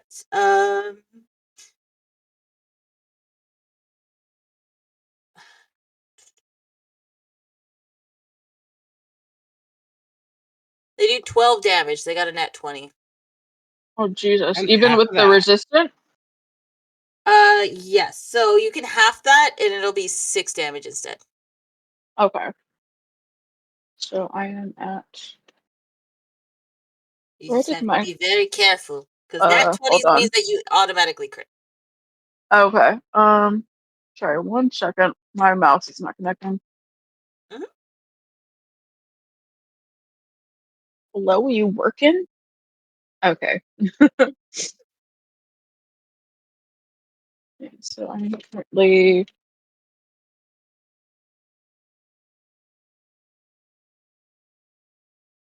What is 14 minus 6? 8. 8. Okay. So from what y'all see, you see that the armor goes to swing at Goldie, and Goldie perfectly blocks it, and then it swings its other arm around and hits Goldie in the side. Back. You Yes. son of a bitch. I was just saying I'm back. Oh, welcome back. And that will be the armor's turn. It's now Goldie's turn. Okay, so she's going to swing back with her great axe. Roll the hit, girl. That is a shit. That's an 8. An 8 to hit. Uh-huh. That does not hit. Yeah. I don't think I have anything on my bonus action that I could use. Not yet. You can No, always okay. hold your action too. Mm-hmm. I can hold a bonus action? Yeah. I allow bonus actions to be held, but it can't be like a straight up attack like a regular action would be. So a bonus action could be like, oh, somebody's hurt and I have a potion, I want to toss them the potion. Or I want to ready another weapon, or I want to prepare my next spell, something like that. So you can use that Okay. for preparation for the next round if you want to. That way, whenever it comes around, you'll still have the preparation of whatever stronger attack that you're doing. So that's what I like to Okay. let the bonus actions be used for. So if you don't use it up, you don't have to worry about it too much. Okay, then I'll go ahead and hold my bonus action. Okay. Now we're back to the top of the round. Marcus, you're up. Hope I can hit. I'm still at flanking, so Oh, you also had advantage. Don't forget that you guys are Oh. flanking him. Oh man. Right. Do you want to go for? Go ahead. Go ahead. Oh, wait. Sorry, I just forgot to double check. I got advantage on strength checks and saves. Do either of those count for attack or no? No, No. but because I was Okay. flanking you, I was flanking with you. You do get advantage on the attack. So Correct. go ahead and roll Oh, again. You didn't miss. Not yet. oh, Oh, okay. wait. Maybe. Sorry, You might not I'm have- trying to remember how these things work. No, You're fine. You're fine. it's been a while since you've played D&D. It's a good thing you have a Yeah. bunch of people who've played it for a while and a few seasoned veterans here. So Yeah. Multiple So that DMs. Yeah. is an 18 again. 18 So that- does hit. There you go. Okay. Hey, thank you for reminding me of advantage because I was like, wait, I was like, I'm wait a missing minute. something. He's flanked. Beat his ass. Or This bitch just Wait, hit is that you. the right- Hit him back, Goldie. Hit him back. 4 plus 3 plus 2. Where's my phone? I should be using that for It's math. 9. Yeah, 9 damage. barbarian have a lot of math. 9 damage. 9 damage. Barbarians and fighters involve lots of math. All right, so 9 damage done. Perfect. Thank you, Still Jojo. up? You're a great calculator. I Yes, got hold you. up. I got you. Appreciate you. Oh, can't. If I'm anything, I'm Asian.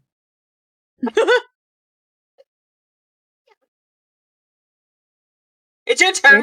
No. Oh, sorry. Yeah, it's your turn. Sorry. It's still up? Yeah, Yeah, that's it's your up. turn. No bitch. Okay. I'm just gonna swing. Nat 20! Let's Nat Hey, 20. yo. And I have All right. advantage, so I got sneak attack, which means I also double my sneak attack. Kill it. Sees him. Kill it. Kill it. If I didn't roll a lot of ones. What'd you roll? 10 damage. 10 damage? Sorry. How do you- 13 damage, sorry. 13.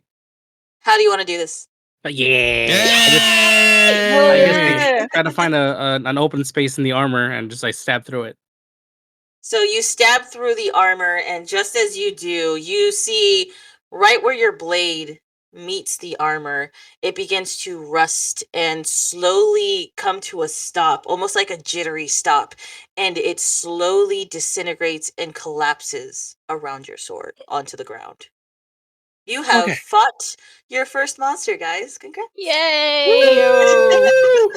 Please let us level up. Would that be I worth 300 immediately- XP, please? I immediately slap Goldie on the back, sticking her with another syringe. You go ahead, heal your hit dice. Your hit your. Oh my god! Oh my god! Words. Fucking talk, Jesus. You heal one hit dice plus my proficiency bonus, which is +2. Well, my max is 14, and I got a 12 on my D12. Oh, well, there you go. All I right. think we're good. Melanie is immediately going to look very tired. I don't have any more spell slots. So It'll be okay. I'm pretty sure we're leaving soon. Well, what we can do Before we It's just- begin, or before we continue, it is 5 o'clock, and as I said before, we would stop at 5. Unless y'all want to keep going, I don't mind stopping here because this is a good stopping point. We just fought y'all's first monster, and there's still so much of the house for you to explore, and we can get to that tomorrow, so that's not a problem. I am fine with whatever. How are you feeling, I'm- Coral? I'm actually doing okay. If we can Okay. do at least like a 10-minute break, We just can so I can absolutely like. do that. Yep.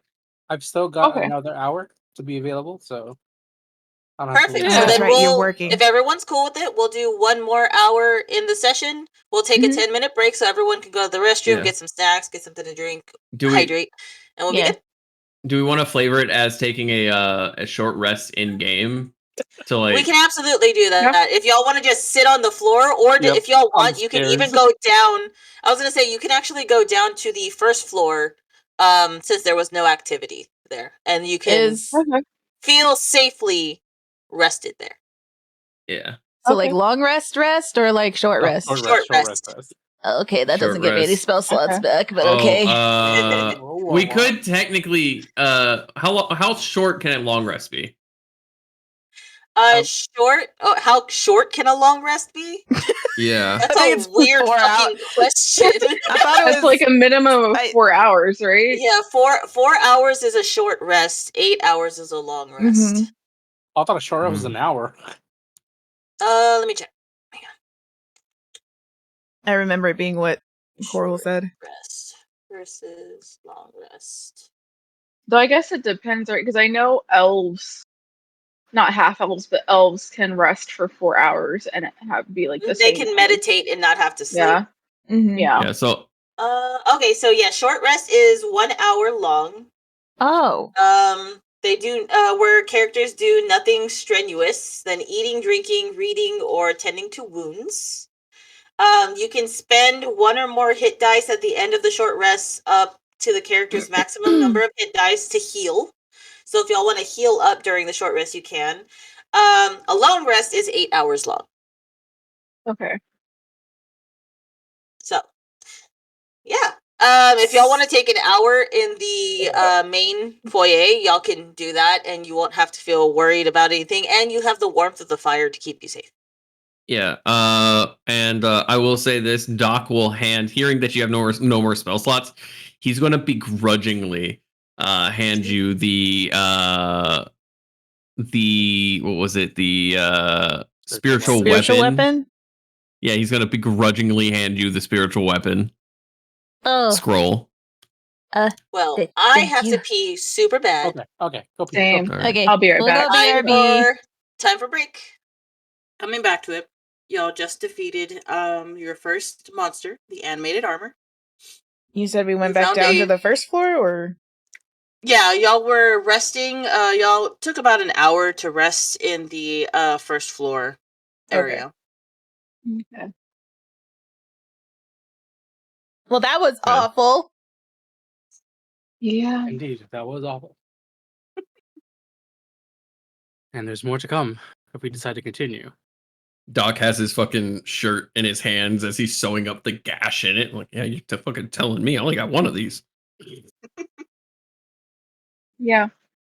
So are we going to continue exploring this house? Are we getting out of this hellhole? What's going on? I mean, again, you guys can leave at any point. I'm not going to hold it against you, but I do need to check on that kid. I can't leave at any point. They Okay. can, but I can't. I'm going to be real. No contract is worth the amount of bullshittery that you're going through right now. So If you wish to call it, you can. I'm not going to hold it against you, but I got to check on that kid. I can't. My company owns me. I can't just leave. I'm sorry? They own you? Yeah. My parents sold me to this company back when I was 15. What are your Unless you parents' Well- names? Okay, out of character. I never fucking made names for them. You're fine. I Goldie's don't even know- mom and Goldie's dad. I call Oh. them mom and pop. So in Doc pulls out one of those So- really nice looking books and you watch him scribble shit lists on the first page. Goldie's mom, Goldie's dad. so unless you got 50,000 gold, It's a big number. I'm not leaving. Melanie, what do you think? I think this is all just a bunch of bullshit. You and I You're can not leave if you wrong. want to. Ugh. Doc's eyes are looking at you like, think about the crew though.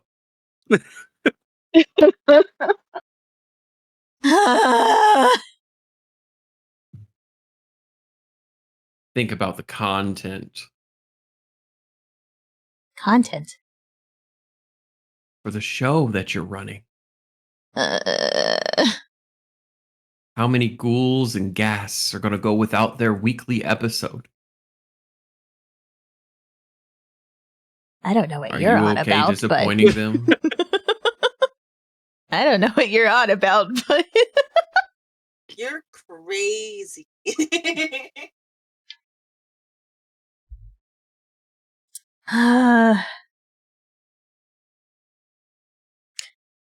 What happens if we leave?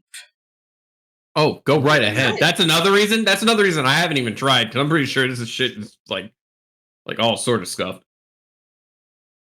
And He's we- like knocking back a little bit of cheese. That's if the door will let us. I don't know. Something. I don't know what may have happened down here on the first floor. You have not tried it yet, so. Marcus, let's go try the door. Sure. I guess we start making our way to the door, the front You door. go to the front door and it is wide open. And there you go. She's gonna Docs. squint. She's gonna squint like suspiciously at the door. It's like, I don't know, maybe it's an illusion, like everything else.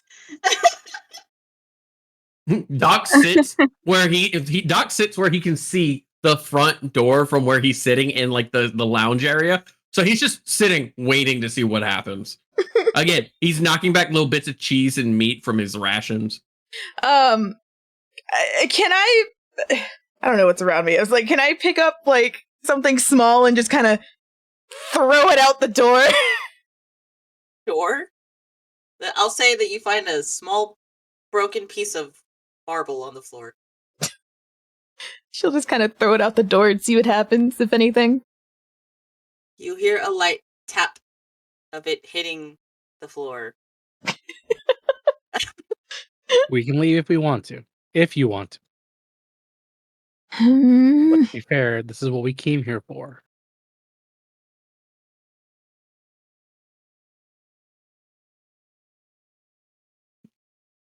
Marcus, you know I'm not good at making decisions. What do you think we should do? I think we should keep going.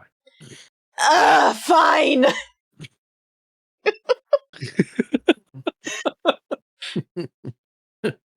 I look at Goldie. I guess she'll never prove that ghosts exist. Okay. Anyways, I guess let's keep moving back up to the third floor. Yeah, I'm down. You To the go back third up to floor. the third floor. Let me bring that back up. Boop, boop. Okay. Where do y'all want to go first? Because the balcony area is the landing where you get to the very top of the staircase. So there's several doors that you can go into. There's the doors that are north of you. There's the doors that of the room behind where the armor is at. There's a few doors and rooms downward, and then there's also the attic staircase that you found. I'm gonna just go clockwise. Yeah, just go north. Yeah. We can start with the south wall and South wall it is. move clockwise. All right. Okay. So you're gonna go through the double doors at the top of the map? Oh no, the south Is door. that I said south? Oh, No, south. the okay. single door. The single door that Single door. leads Oh, the into one next to the attic. Okay. Yeah. Yep. Okay. So you go through that door. Let me see which room that is. Oh. All right. As you open the door, dust and cobwebs shroud an elegantly appointed bedroom. Let's see. There's a lot of information in this room, so give me 1 second. This bedroom once belonged to the family's nursemaid. The master of the house and the nursemaid had an affair, which led to the birth of a stillborn baby named Walter.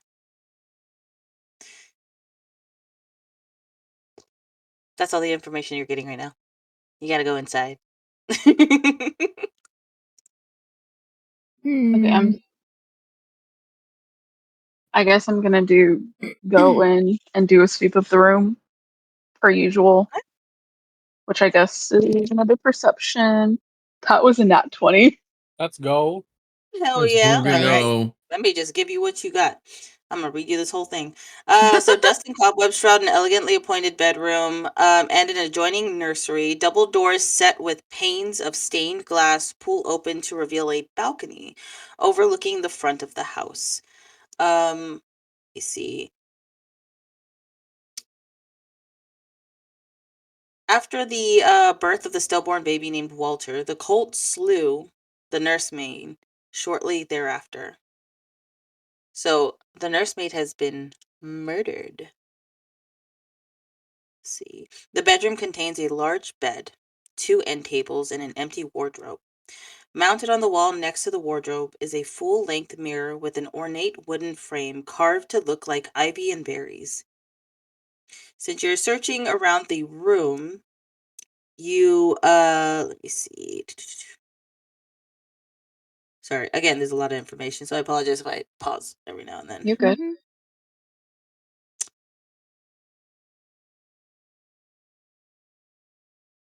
You notice that there is a mirror on the wall, and when you inspect the mirror, you notice eyeballs among the berries, and the wall behind the mirror has a secret door in it. The nursery that- also contains a crib covered with a hanging black shroud. We haven't entered the nursery yet. No, it's part of the room. The nursery is adjoined to it, so I guess we're just The going door is with open. yeah. Hmm. The door that's behind the mirror, does that also go to the attic stairs? You can assume that, but you're not sure until you check. Okay. Melanie is gonna go into the nursery. Okay. So like I said before, it contains a crib covered with hanging black shroud. Do you want to inspect the crib? Yeah, she's gonna cautiously approach the crib and, I guess take off the Doc? drape. Yeah, and Huh? Doc So is as right you- behind. Go ahead. Doc is right behind you, and you actually see him start putting on gloves, and a mask. Actually, like he was getting ready, like he's genuinely seems to shift now that you're entering the nursery right before him. He's putting on gloves and a mask, pulls up their hair, which was in a bit of a messy bun, but kind of loose, and makes it a little bit tighter. Okay. So Well, I guess you'll have your answer now if what I think is in here. So Melanie, as you part the shroud, you see a baby-sized bundle lying in the crib. Doc, you reach for the bundle, and when you unwrap the blanket, you find nothing inside. Hmm. Where is everyone Melanie? standing currently? Well, before that happened, Melanie, Yes? Hello? Does this feel cursed to you? This whole house And is like I built. said, where you're standing, also never do that again. Don't tell me wait after this, you know? I'm sorry. When I'm sorry. I say threw it's my mouth. happening, it's happening. Where is everyone standing right now? I'm In front of the. Sorry. I'm still in the main room, kind of right outside the door, because I would have gone in, started looking at everything to do a sweep, and kind of come back to where I'm near both of the doors in Okay. that second square from the main door. Marcus, where are you at? I'm in the same room with Goldie. Where standing? Next to the bed. Okay. And then we know where Melanie and Doc are. Mm-hmm. You all hear a loud screech as a ghostly woman rises up from inside the crib and she's hovering over it. Oh, hello. Roll for initiative. Are you kidding me? All I have to say is the minute Melanie says, "Oh, hello," Doc just tilts his head at him like, "Really?" I got a 13. Okay. That's gonna be an Okay. 18. Put it in the bubble Make chat. sure you put them in bubble chat. Oh my god. I told you we should have done a long rest. I'm not sleeping. I was 8 hours. completely willing to do so. You can blame your other half. Yeah, it's my fault. It's gonna be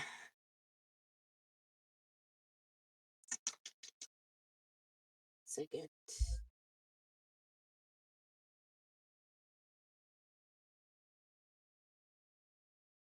And then it's going to be you, and then you, and then you, and then you. It'll be Okay. you, then you, then you. Oh my god. She got a net 20. Oh I figured no! as much. hate I it. figured as much. I figured as much. The minute you went, ooh, I was like, yep, no matter what I do. Okay, so let's see here.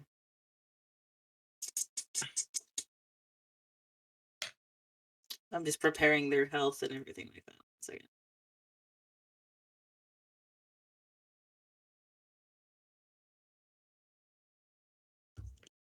Also, you can assume that this is the howling that the children were talking about. Oh, great. Oh. I also like that Goldie has been trying her best to try to make sure everything is safe, but it's like wrangling cats, getting y'all to not fuck with things. Well, it's also the fact that you check a place and then we're like, we go to one specific space and it's like, this one particular thing. Curse. Motherfucker. I'm gonna have to grab a few dice for this. Give me 1 Yeah. second. Yeah, like how many dice? Enough. It is an undead lady who has been known to howl. I can guess 3 possibilities and none of them agree. 3 is a good number. Oh, so she is going to use life drain on Doc immediately. You bitch. Healer. Well, it's mostly because you were reaching for the baby and you Yeah. are holding the The bundle.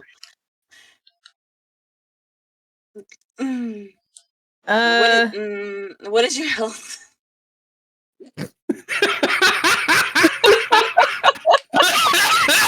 I don't like that at all. Oh my god. I am a 10. Can you roll a Constitution save for me, please? Yes, more than happy to. That will Oh, that's determine pretty how good. much of your health is gone. That's really good, actually. That is a 18. Oh, that's good. It You're only brings Oh wait, taking you said half the Constitution. damage. You said Constitution save, right? Yeah. So it's actually gonna be more than that. Cause saves. No, you're good. You're good. You saved me as a Constitution. Okay. Okay. Let me count this real quick though.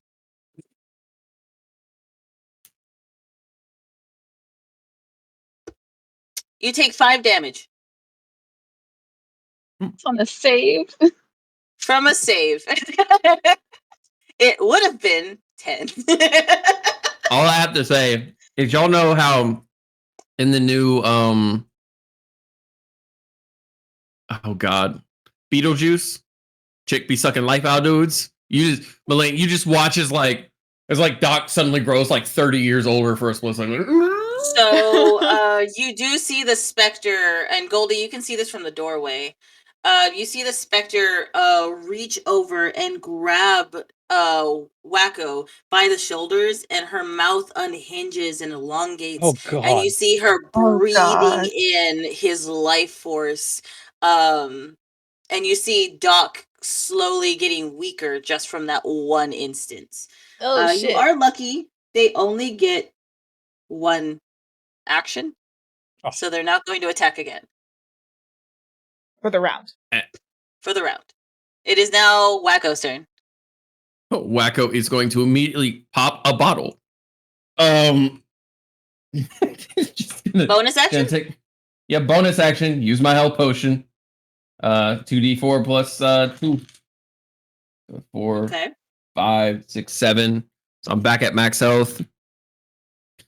And then you're gonna watch as I give you the peace sign, Melanie, and disengage. Just gone. Just like nope. Can I use my use- action? Use my action to slide back all the way to the let me see, let me pull up the map. Like Cupid shuffles his way all the way back to like the cabinet. Oh, in the other room? Yeah. Okay, so you went about 5, 10, 15, 20 feet. Yes. Okay. Just so y'all know, each square counts for 5 feet. Am I That able to counts. use a reaction to talk? Sure. Marcus! Marcus! Marcus, help me! Marcus!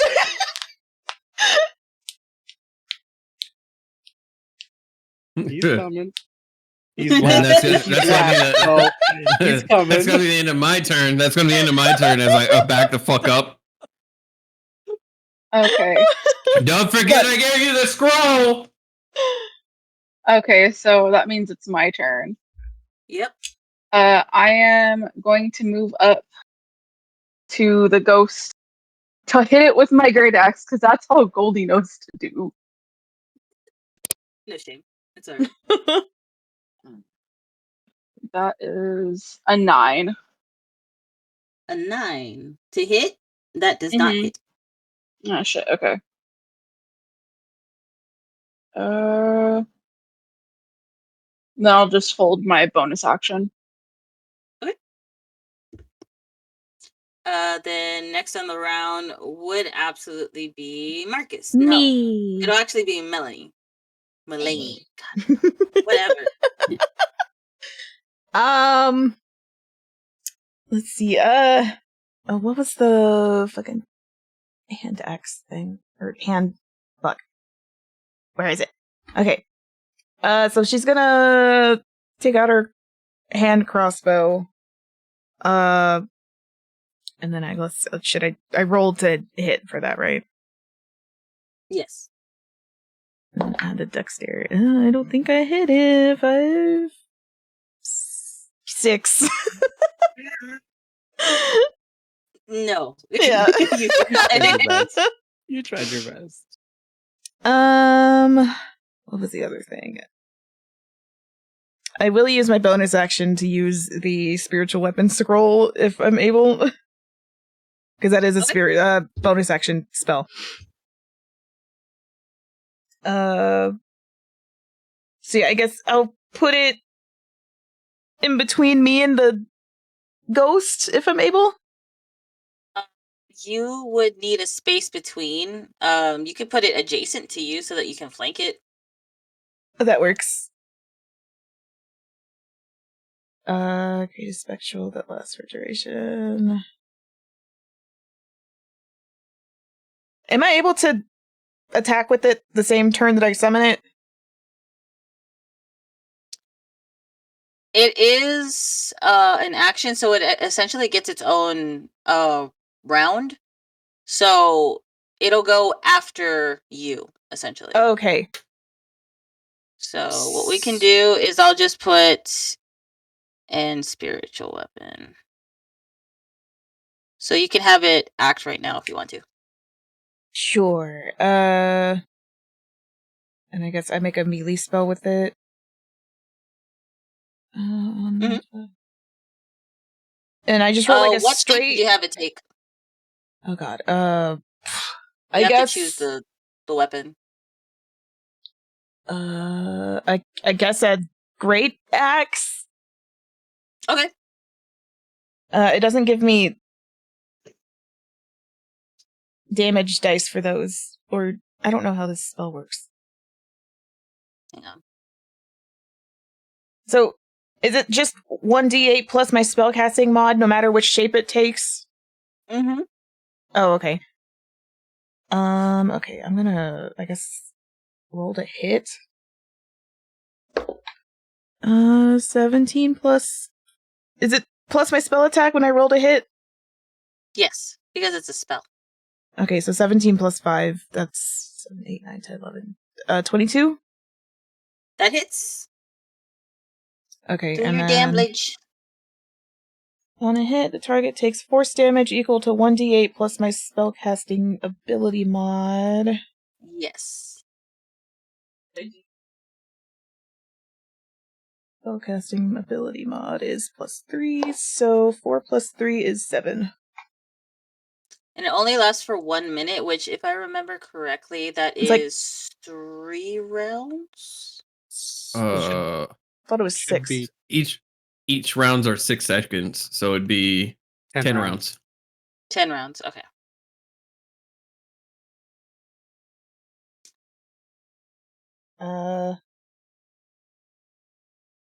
Yeah, I guess that's my turn. What was the damage you did? Oh, it was 7. 7? Okay. Mhm. Dope. All right. You And I hit can't move and unless... it screeches. I can't move unless it, like, has opportunity attack, which I don't want to move. Next on the list is Marcus.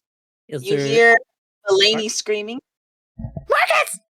And I will rush over, and then Goldie was also in there, so I'm gonna try and see if I can flank the ghost.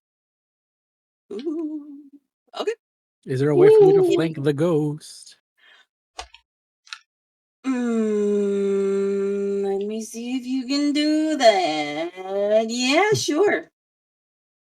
Yeah, I go inside the room and say, Melanie, go outside. And then I help Goldie with the ghost. Okay. So you go to flank the ghost. Are you going to attack it? Yes. With my short Roll. sword. Roll to hit. Okay. 18? 18. That does hit. Thank God. 11 damage. No. 13 damage. What kind of It is damage do you slashing. do? So what's half of 13? No, wait, no, sorry. Piercing is the short sword. Daggers. Okay. So then what is half of 13? 6. 6. It's Okay. half rounded Easy. down, yeah.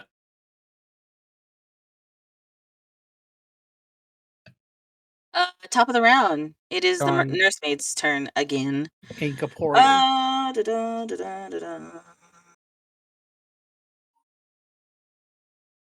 Let's see. She's very dead set on getting Waco for touching the baby. So she is going to move through you using an ability to move through other creatures and objects, as if you were difficult terrain. you would take damage passively just for it passing through you. Wow. So I need you and Goldie to pick odds or evens. Who are you Even. and Goldie? Is it Me. Marcus and Goldie. okay? Well, Even. Marcus is flanking it, isn't he? So he's to the side, I'm assuming? Yes, but it's going to be passing through. It's a specter, so it's gigantic. It's huge. Oh, okay. I didn't Yeah. know what size it was. No, you're good. It's per big.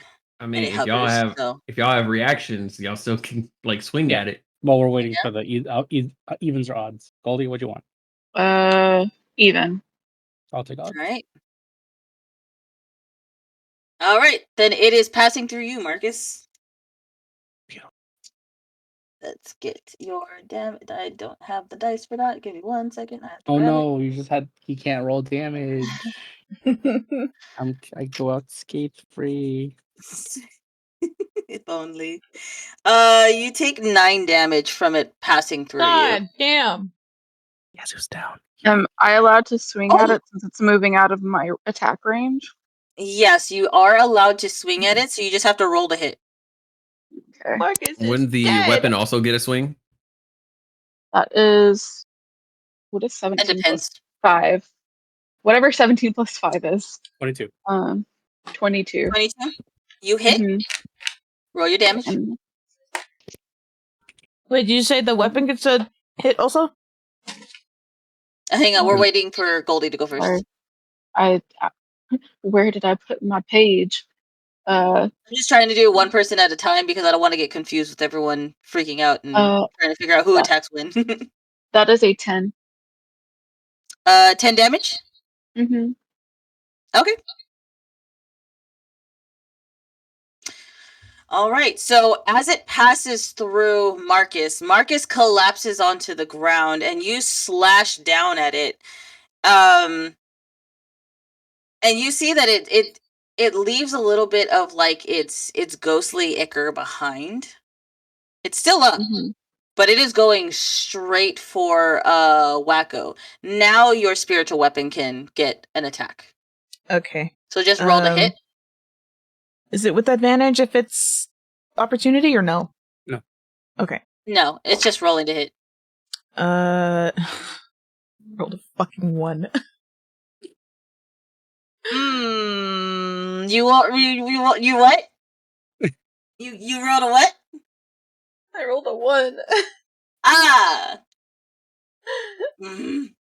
Are we doing the counter rule? Are we doing the counter rule? No. What's the counter rule?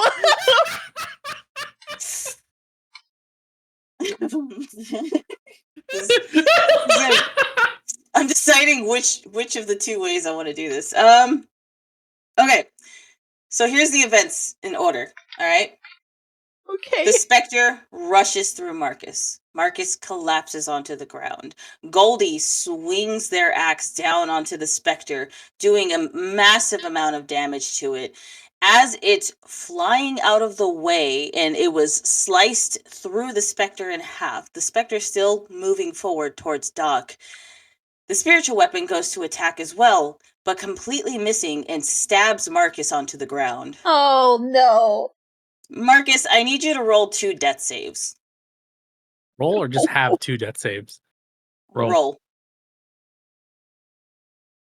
10 or lower or fails. 11 and a 2. You have 1 passing and 1 failing. Marcus!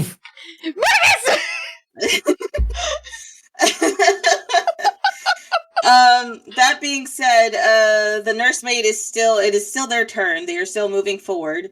They're going straight for you, Doc, and they're going to let's see.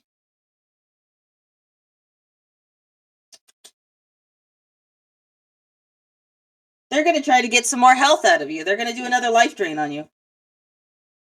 Yeah, thirsty bitch. Roll a Constitution save. All right, so that's gonna be con plus. It's gonna Constitution save. What is my save on that? It's going to be +2. So that is a 14. 14? Yes. That's good. You reduce it.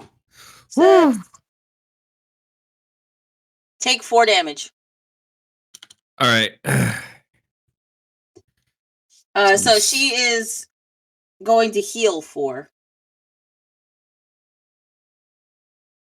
Oh, great. It is now Wacko's turn. Bonus action. I'm going to do what's called House Call. Using your bonus action, you may dash towards a downed creature. Ignoring difficult terrain and opportunity attacks have disadvantage. Ooh, okay. So I am going straight towards my boy. All right, so you're going straight towards Marcus. That means you're going to pass by the Spectre. They're going to try to attack you. What is your AC again? It is 12. 12? Mhm. They miss. Yay. All right. So just kind of cha-cha slide over. And I'm going to use a healer's kit, which will stabilize you. I don't have any potions anymore. And I've already Stabilizing will just put him to 0. It gets rid of any of his death counters. Yeah, So it'll put him at a 1. You're unconscious. It'll put him at a 1 actually. Yeah. With a healer's kit. So I do that. So I use one of my charges on a healer's kit, which each healer's kit has 5. They each have 10 uses? Yes. So that means that I have 19 uses left. And I'm going to use, so that was my bonus action, and I use an action on the healer's kit. They are coming at me.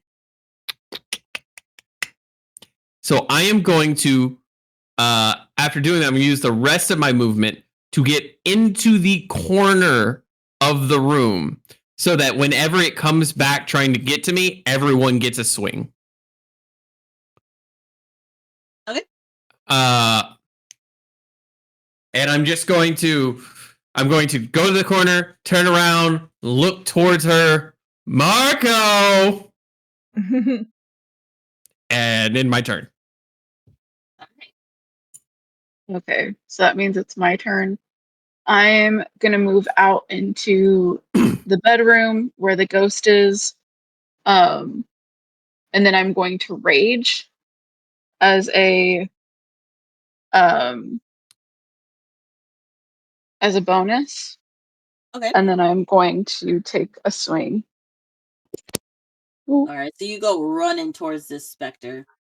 Yeah, that is 15. That hits.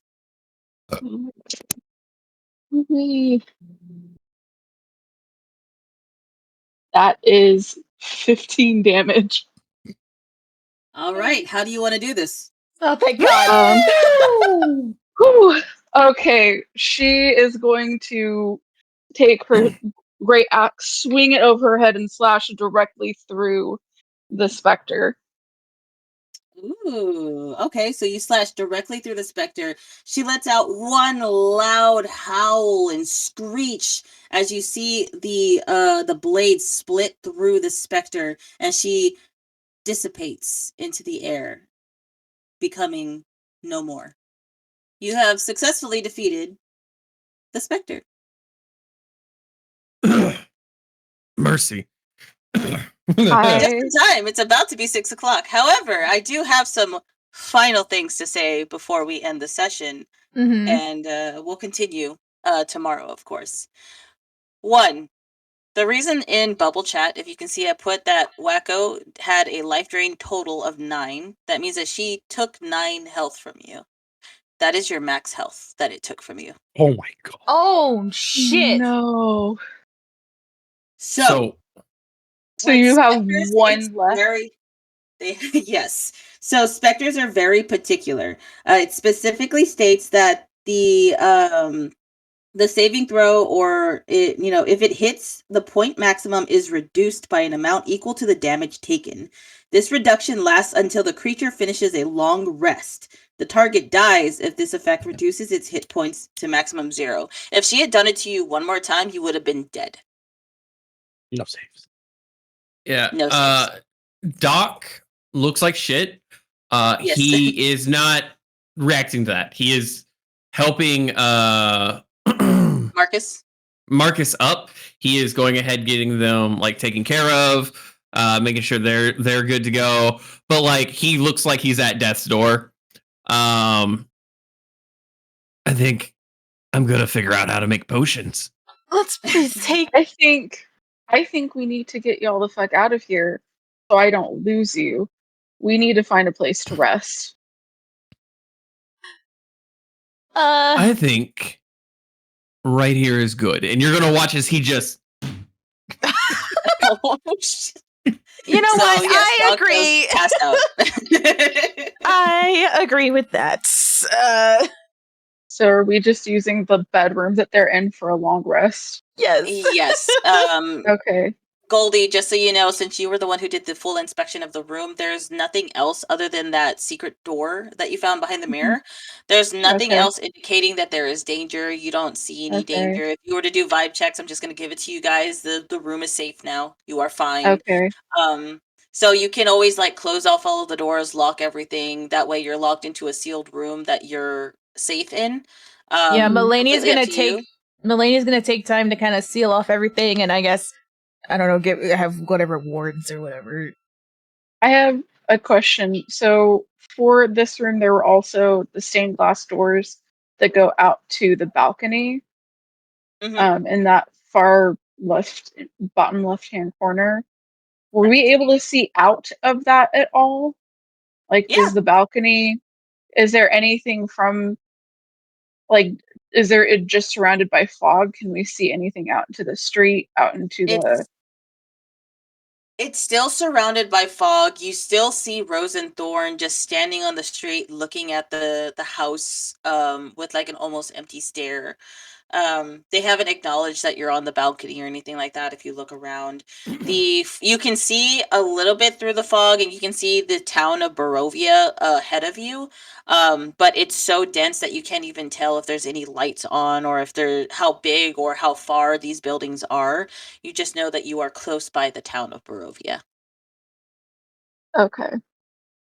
Then yeah, we'll just lock that up with everything else and take a long rest. All right. And that's where we will end today's session. Congratulations, guys. You survived like the introduction of, Murder House. So Do we? that Doc laying there. Do we level up? No. Is it okay? I don't want to play anymore. I have to look into exactly how much experience y'all get because y'all fought 2 monsters and they have different experience points. So 300. I will let you know. And I will post it in the group chat for the Discord. Just need a little XP. That's all I need. I would like. Thank you guys for watching. For those of y'all who did, if you want to follow us, you can follow us on As Above, So Below. Thank you, Coral, for joining us for the new session. We're happy to have you. I know that you don't play D&D very often, so I'm glad that this is going to be your first experience for like a longer campaign. Yeah. We'll be doing this We're all going to be week. doing this all week. It's going to be our Halloween special. So Yay. keep it up, y'all, and we'll see y'all next time. Bye. Bye-bye.